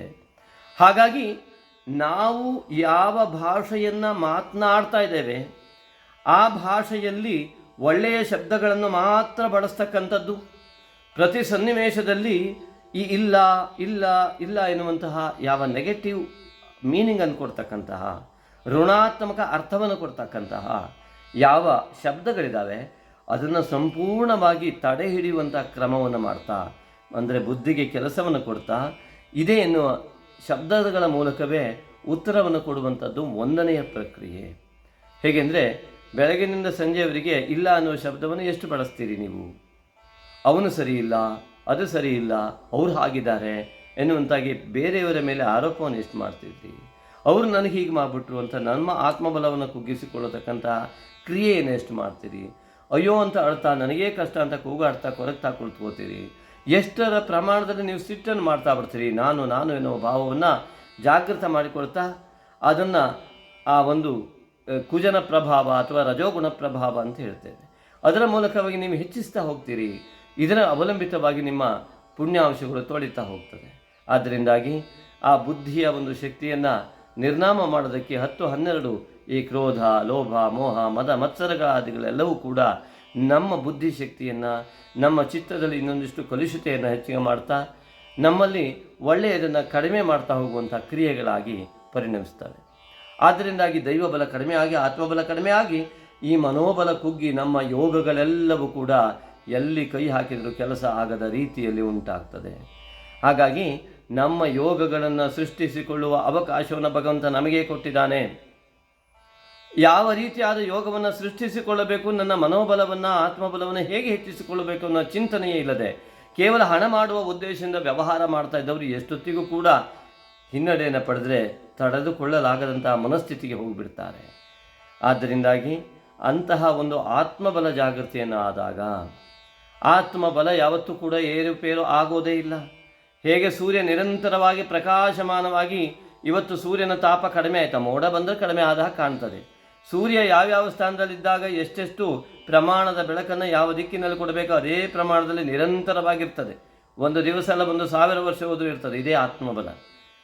ಆತ್ಮ ನೋಡಿ, ಸೂರ್ಯ ಆತ್ಮ ಜಗತ್ತಸ್ತುಷಶ್ಚ ಎಂಬುದಾಗಿ ವೇದ ಹೇಳುತ್ತೆ. ಅಂದರೆ ಸೂರ್ಯನೇ ಆತ್ಮ. ತುಂಬ ವಿಷಯಗಳಿದೆ ಇದರ ಹಿಂದೆ. ನಮ್ಮ ನವಗ್ರಹಗಳ ಚಿಂತನೆ, ನಮ್ಮ ದೇಹದ ಚಿಂತನೆ, ನಮ್ಮ ಯೋಗಗಳ ಚಿಂತನೆಯನ್ನು ಋಷಿ ವಿಜ್ಞಾನಿಗಳು ಅತ್ಯಂತ ನಿಖರವಾಗಿ, ಅತ್ಯಂತ ಸ್ಪಷ್ಟವಾಗಿ ಕೊಟ್ಟಿದ್ದಾರೆ. ಆತ್ಮೀಯರೇ, ಅದನ್ನು ಪರಿಗಣಿಸಿ ನಾವು ತೆಗೆದುಕೊಳ್ಳುವಂಥ ವಿಚಾರ.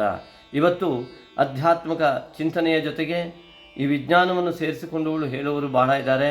ಅವರು ಹೇಳ್ಬೋದು, ನೀವು ಯಾವ ಜ್ಯೋತಿಷಿಗಳ ಹತ್ರ ಯಾಕೆ ಹೋಗ್ತೀರಿ, ಆ ಪಂಡಿತರ ಹತ್ರ ಯಾಕೆ ಹೋಗ್ತೀರಿ, ನಿಮ್ಮಲ್ಲೇ ಎಲ್ಲ ಶಕ್ತಿ ಇಲ್ವಾ? ಖಂಡಿತವಾಗಿಯೂ ಇದೆ. ಅದನ್ನು ಮಾರ್ಗದರ್ಶನ ಮಾಡಲಿಕ್ಕೆ ಸರಿಯಾದಂತಹ ಈ ಒಂದು ಗ್ರಹಸ್ಥಿತಿಯ ಅರ್ಥವನ್ನು ಮಾಡಿಕೊಂಡವರಿಂದ ಸಾಧ್ಯ ಆಗ್ತದೆ. ಅತಿ ಸುಲಭವಾಗಿ ಬೇಗ ಬೇಗ ತಿಳಿದುಕೊಳ್ಳಲಿಕ್ಕೆ ಅವಕಾಶವಾಗ್ತದೆ ಎನ್ನುವ ಸತ್ಯವನ್ನು ಕೂಡ ಅವರು ಅರ್ಥಕೊಳ್ಬೇಕಾಗ್ತದೆ. ಹಾಗಾಗಿ ಜ್ಯೋತಿಷ ಶಾಸ್ತ್ರ ಎನ್ನುವಂಥದ್ದು ಇದು ವೇದಾಂಗವಾಗಿ ಇದರ ಜ್ಞಾನ ಅಪರಿಮಿತವಾಗಿರ್ತಕ್ಕಂಥದ್ದು. ಈ ಜ್ಞಾನವನ್ನು ಬಳಸಿಕೊಂಡು ಹೇಳುವುದು ಅಷ್ಟು ಸುಲಭವಲ್ಲ, ಮೊದಲು ಅನುಭವಿಸುವುದೇ ಎಷ್ಟು ವರ್ಷ ಆದರೂ ಕೂಡ ಇದರ ಪರಿಧಿಯನ್ನು ಸಂಪೂರ್ಣವಾಗಿ ಮುಟ್ಟಲಿಕ್ಕೆ ಸಾಧ್ಯ ಇಲ್ಲ. ಅದನ್ನು ನಿಮಗೆ ಮಾರ್ಗದರ್ಶನ ಮಾಡ್ತಕ್ಕಂತಹ ಸಂದರ್ಭದಲ್ಲಿ ಆ ವ್ಯಕ್ತಿಯ ವೈಯಕ್ತಿಕ ಒಂದು ಸ್ಥಿತಿಗತಿಗಳಿಂದ ಮಾರ್ಗದರ್ಶನ ಮಾಡಿದರೆ ಸಾಧ್ಯ ಇಲ್ಲ. ಹಾಗಾಗಿ ಇದನ್ನು ಸೂಕ್ಷ್ಮವಾಗಿ ಅರ್ಥೈಸಿಕೊಂಡು ನಮ್ಮ ಋಷಿ ವಿಜ್ಞಾನಗಳು ಬಂದ ಮಾರ್ಗದಲ್ಲಿ ಚಿಂತನೆಯನ್ನು ಮಾಡಬೇಕಾಗ್ತದೆ. ಹಾಗಾಗಿ ಆ ಋಷಿ ವಿಜ್ಞಾನಗಳು ಕೇವಲ ಶ್ಲೋಕ ರೂಪದಲ್ಲಿ, ಗ್ರಂಥ ರೂಪದಲ್ಲಿ ಬರೆದರೂ ಕೂಡ ಅದನ್ನು ಈ ಜನ್ಮದಲ್ಲಿ ಈ ಒಂದು ವ್ಯಕ್ತಿಗೆ ಹೇಗೆ ಯಾವ ರೀತಿಯಾಗಿ ಗ್ರಹಸ್ಥಿತಿಗಳನ್ನು ಅರ್ಥೈಸಿಕೊಳ್ಬೇಕು ಎನ್ನುವುದು ಮಹಾವಿಜ್ಞಾನ ಕೂಡ ಹೌದು. ಅದೇ ರೀತಿಯಾಗಿ ವಿಜ್ಞಾನದ ಕಲ್ಪನೆಯ ಜೊತೆಗೆ ಈ ಒಂದು ಪ್ರಕೃತಿಯ ಕಲ್ಪನೆಯ ಜೊತೆಗೆ ಈ ಜ್ಯೋತಿಷದ ಶಾಸ್ತ್ರದ ಮೂಲ ಆ ಕಲ್ಪನೆಯ ಜೊತೆಗೆ ನಾವು ಎಲ್ಲವನ್ನು ಕೂಡ ನೋಡ್ತಾ ಹೋಗಬೇಕಾಗತ್ತೆ. ಹಾಗಾಗಿ ನಮ್ಮಲ್ಲಿ ಎಲ್ಲ ಬಲವು ಖಂಡಿತವಾಗಿ ಇದೆ. ಆತ್ಮ ನಮ್ಮಲ್ಲೇ ಇರುವಾಗ ಆತ್ಮಬಲ ಇಲ್ಲೇ ಇದೆ, ಅದೇ ಪರಮಾತ್ಮನಾಗಿದ್ದಾನೆ. ಅದನ್ನು ಜಾಗೃತ ಮಾಡಿಕೊಳ್ಳದಿದ್ದರೆ ಈ ವೃಷಭ ರಾಶಿಗೆ ಪ್ರವೇಶವಾದಂತಹ ಗುರುವಿನಿಂದಾಗಿ ನಿಮ್ಮ ವೈಯಕ್ತಿಕ ಬಲವನ್ನು ಜಾಸ್ತಿ ಮಾಡಿಕೊಳ್ಳಲಿಕ್ಕೆ ಸಾಧ್ಯ ಆಗುವುದಿಲ್ಲ ಕೆಲವು ರಾಶಿಗಳಿಗೆ ಅಂತ ಹೇಳಿರುವಂಥದ್ದು. ಆದ್ದರಿಂದ ನಿಮ್ಮ ಆತ್ಮಬಲವನ್ನು ಹೆಚ್ಚಿಗೆ ಮಾಡಿಕೊಳ್ಳಿಕ್ಕಾಗಿ, ನಿಮ್ಮ ದೇವಬಲವನ್ನು ಹೆಚ್ಚಿಗೆ ಮಾಡಿಕೊಳ್ಳಿಕ್ಕೆ ಒಳ್ಳೆಯ ಶಬ್ದದ ಪ್ರಯೋಗ ಮೊದಲನೇದು. ಹಾಗೆ ಆ ಒಳ್ಳೆಯ ಶಬ್ದದ ಪ್ರಯೋಗದ ಮೂಲಕ ಮತ್ತೊಬ್ಬರಿಗೆ ವ್ಯಂಗ್ಯವಾದ ಮಾತುಗಳನ್ನು ಆಡದೆ ಅವರಿಗೆ ಸಂತೋಷವನ್ನು ಉಂಟು ಮಾಡುವ ಶಬ್ದಗಳನ್ನು ಮಾತ್ರ ಮಾತಾಡಬೇಕು. ಇಲ್ಲಾಂದರೆ ಅದನ್ನು ಸಂಪೂರ್ಣವಾಗಿ ಮಾತನಾಡದೇ ಇರಬೇಕು. ಇದು ಒಂದನೆಯ ಹಂತ. ಎರಡನೆಯದು, ನಿತ್ಯ ನೀವು ಯೋಚಿಸುವ ರೀತಿಯಲ್ಲಿ ಬದಲಾವಣೆಯನ್ನು ತಂದುಕೊಂಡ್ರೆ ಮಾತ್ರ ಇದನ್ನು ಸಾಧ್ಯ. ಹಾಗೆ ನಿಮ್ಮ ಗುರುಗಳಿಗೆ ನಿತ್ಯ ತಾಯಿ ತಂದೆಯು ಗುರುಸ್ಥಾನ, ಅವರಿಗೆ ನಮಸ್ಕಾರ ಕ್ರಿಯೆಯನ್ನು ಕಾಲ್ಮುಟ್ಟಿ ಮಾಡುವ ಸಂಪೂರ್ಣ ಕ್ರಿಯೆಯನ್ನು ಮಾಡಿದಾಗ ಫಲ ಸಿಗ್ತದೆ. ಅದೇ ರೀತಿಯಾಗಿ ತಾಯಿ ತಂದೆ ಗುರು ಹಿರಿಯರನ್ನ ಮತ್ತು ಪುಸ್ತಕಾದಿಗಳನ್ನು ಅಧ್ಯಯನ ಮಾಡುವುದರಿಂದ ಇವತ್ತಿನ ಮೊಬೈಲ್ ಯುಗದಲ್ಲಿ ಅನೇಕ ಜನರು ಈ ಮೊಬೈಲನ್ನು ನೋಡ್ತಾ ನೋಡ್ತಾ ನೋಡ್ತಾ ತಮ್ಮ ಮೂಲ ಜ್ಞಾನವನ್ನು ಕಳೆದುಕೊಳ್ತಾರೆ. ಹೇಗೆ ಅಂತ ಕೇಳಿದರೆ, ಎಲ್ಲರೂ ವಿಡಿಯೋವನ್ನು ಕ್ರಿಯೇಟ್ ಮಾಡಿಬಿಡ್ತಾರೆ. ಇವರು ವಿಡಿಯೋಗಳನ್ನು ನೋಡ್ತಾ ನೋಡ್ತಾ ತಮ್ಮಲ್ಲಿ ಕ್ರಿಯೇಟಿವ್ ಶಕ್ತಿಯನ್ನು ಹಾಳು ಮಾಡ್ಕೊಳ್ತಾರೆ. ಹಾಗಾಗಿ ನಮ್ಮಲ್ಲಿರ್ತಕ್ಕಂತಹ ಯಾವ ಕ್ರಿಯೇಟಿವ್ ಶಕ್ತಿ ಕೇವಲ ವಿಡಿಯೋ ಮಾಡೋದಕ್ಕೆ ಅಂತಲ್ಲ, ಜೀವನದ ಉನ್ನತ ಮಟ್ಟಕ್ಕೆ ಹೋಗಲಿಕ್ಕೆ ಯಾವ ಯಾವ ಚಿಂತನೆಗಳು ಅತ್ಯಂತ ಮುಖ್ಯವಾಗ್ತದೆ ಆ ಒಂದು ಚಿಂತನಾ ಸೃಷ್ಟಿಯನ್ನು ಮಾಡಬೇಕು. ಮಧು ಮನಿಷ್ಯೆ, ಮಧು ಜನಿಷ್ಯೆ, ಮಧು ಭಕ್ಷ್ಯಾಮಿ, ಮಧು ವದಿಷ್ಯಾಮಿ ಎಂಬುದಾಗಿ ರುದ್ರ ಪಾಠ ಮಾಡುವಾಗ ಆ ಶಾಂತಿ ಮಂತ್ರ ಇರುತ್ತೆ. ಮಧು ಮನುಷ್ಯೆ ಸುಂದರವಾದಂತಹ ಆ ಒಂದು ಚಿಂತನೆಯನ್ನು ಮನಸ್ಸಿನಲ್ಲಿ ಮೂಡಿಸಿಕೊಳ್ಬೇಕು. ಆಮೇಲೆ ಆ ಮಧು ಜನಿಷ್ಯೆ, ಆ ಚಿಂತನೆಯಿಂದ ಒಂದು ಸುಂದರವಾದ ಕಲ್ಪನೆಯನ್ನು ಸೃಷ್ಟಿ ಮಾಡಿಕೊಳ್ಬೇಕು. ಅಂದರೆ ಮನೆ ಕಟ್ಟಬೇಕು, ಮನೆ ಕಟ್ಟುವಾಗ ಇಂಥದ್ದೇ ಮನೆ ಬರಬೇಕು ಅನ್ನುವಂತಹ ರೂಪುರೇಷೆ ಮನದ ಪಟಲದ ಮೇಲೆ ಮೂಡಬೇಕು. ಮಧು ಜನಿಷ್ಯೆ, ಮಧು ವಕ್ಷ್ಯಾಮಿ, ಯಾವ ಚಿಂತನೆಯಿಂದ ಹುಟ್ಟು ಹಾಕಿದ ಒಂದು ಸ್ವರೂಪ, ಮಾನಸಿಕ ಸ್ವರೂಪ ಇದೆಯೋ, ಸಂಪೂರ್ಣವಾದಂತಹ ಮಾನಸಿಕ ಸ್ವರೂಪವಿದೆಯೋ, 3D ಪಿಕ್ಚರ್ ಇನ್ ಮೈಂಡ್, ಆ ಒಂದು 3D ಪಿಕ್ಚರ್ ಕೂಡ ಈ ಮೈಂಡಲ್ಲಿ ಹೇಗೆ ಕೂತ್ಕೊಳ್ತದೆಯೋ ಒಂದು ಕೆಲಸದಲ್ಲಿ, ಆ ಸ್ವರೂಪವನ್ನು ಮಧು ವಕ್ಷ್ಯಾಮಿ ಸಂಪೂರ್ಣವಾಗಿ ನಿರ್ವಹಣೆ ಮಾಡುವತ್ತ ಹೆಜ್ಜೆ ಹೆಜ್ಜೆಯಲ್ಲೂ ನಾನು ತೊಡಗುವಂಥದ್ದು. ಇದಿಷ್ಟ ಮಾಡಿದ ಮೇಲೆ ಮಧು ವದಿಷ್ಯಾಮಿ, ನಾನು ಇದನ್ನು ಮಾಡಿದೆ ಅಂತ ಆಮೇಲೆ ಹೇಳುವಂಥದ್ದು, ನಾನು ಅದನ್ನು ಮಾಡ್ತೇನೆ ಅಂತ ಮೊದಲೇ ಹೇಳುವಂಥದ್ದಲ್ಲ. ಹಾಗಾಗಿ ಈ ಎಲ್ಲವನ್ನು ಇಚ್ಛಾಶಕ್ತಿ, ಜ್ಞಾನಶಕ್ತಿ, ಕ್ರಿಯಾಶಕ್ತಿ ಸ್ವರೂಪಿಣಿ.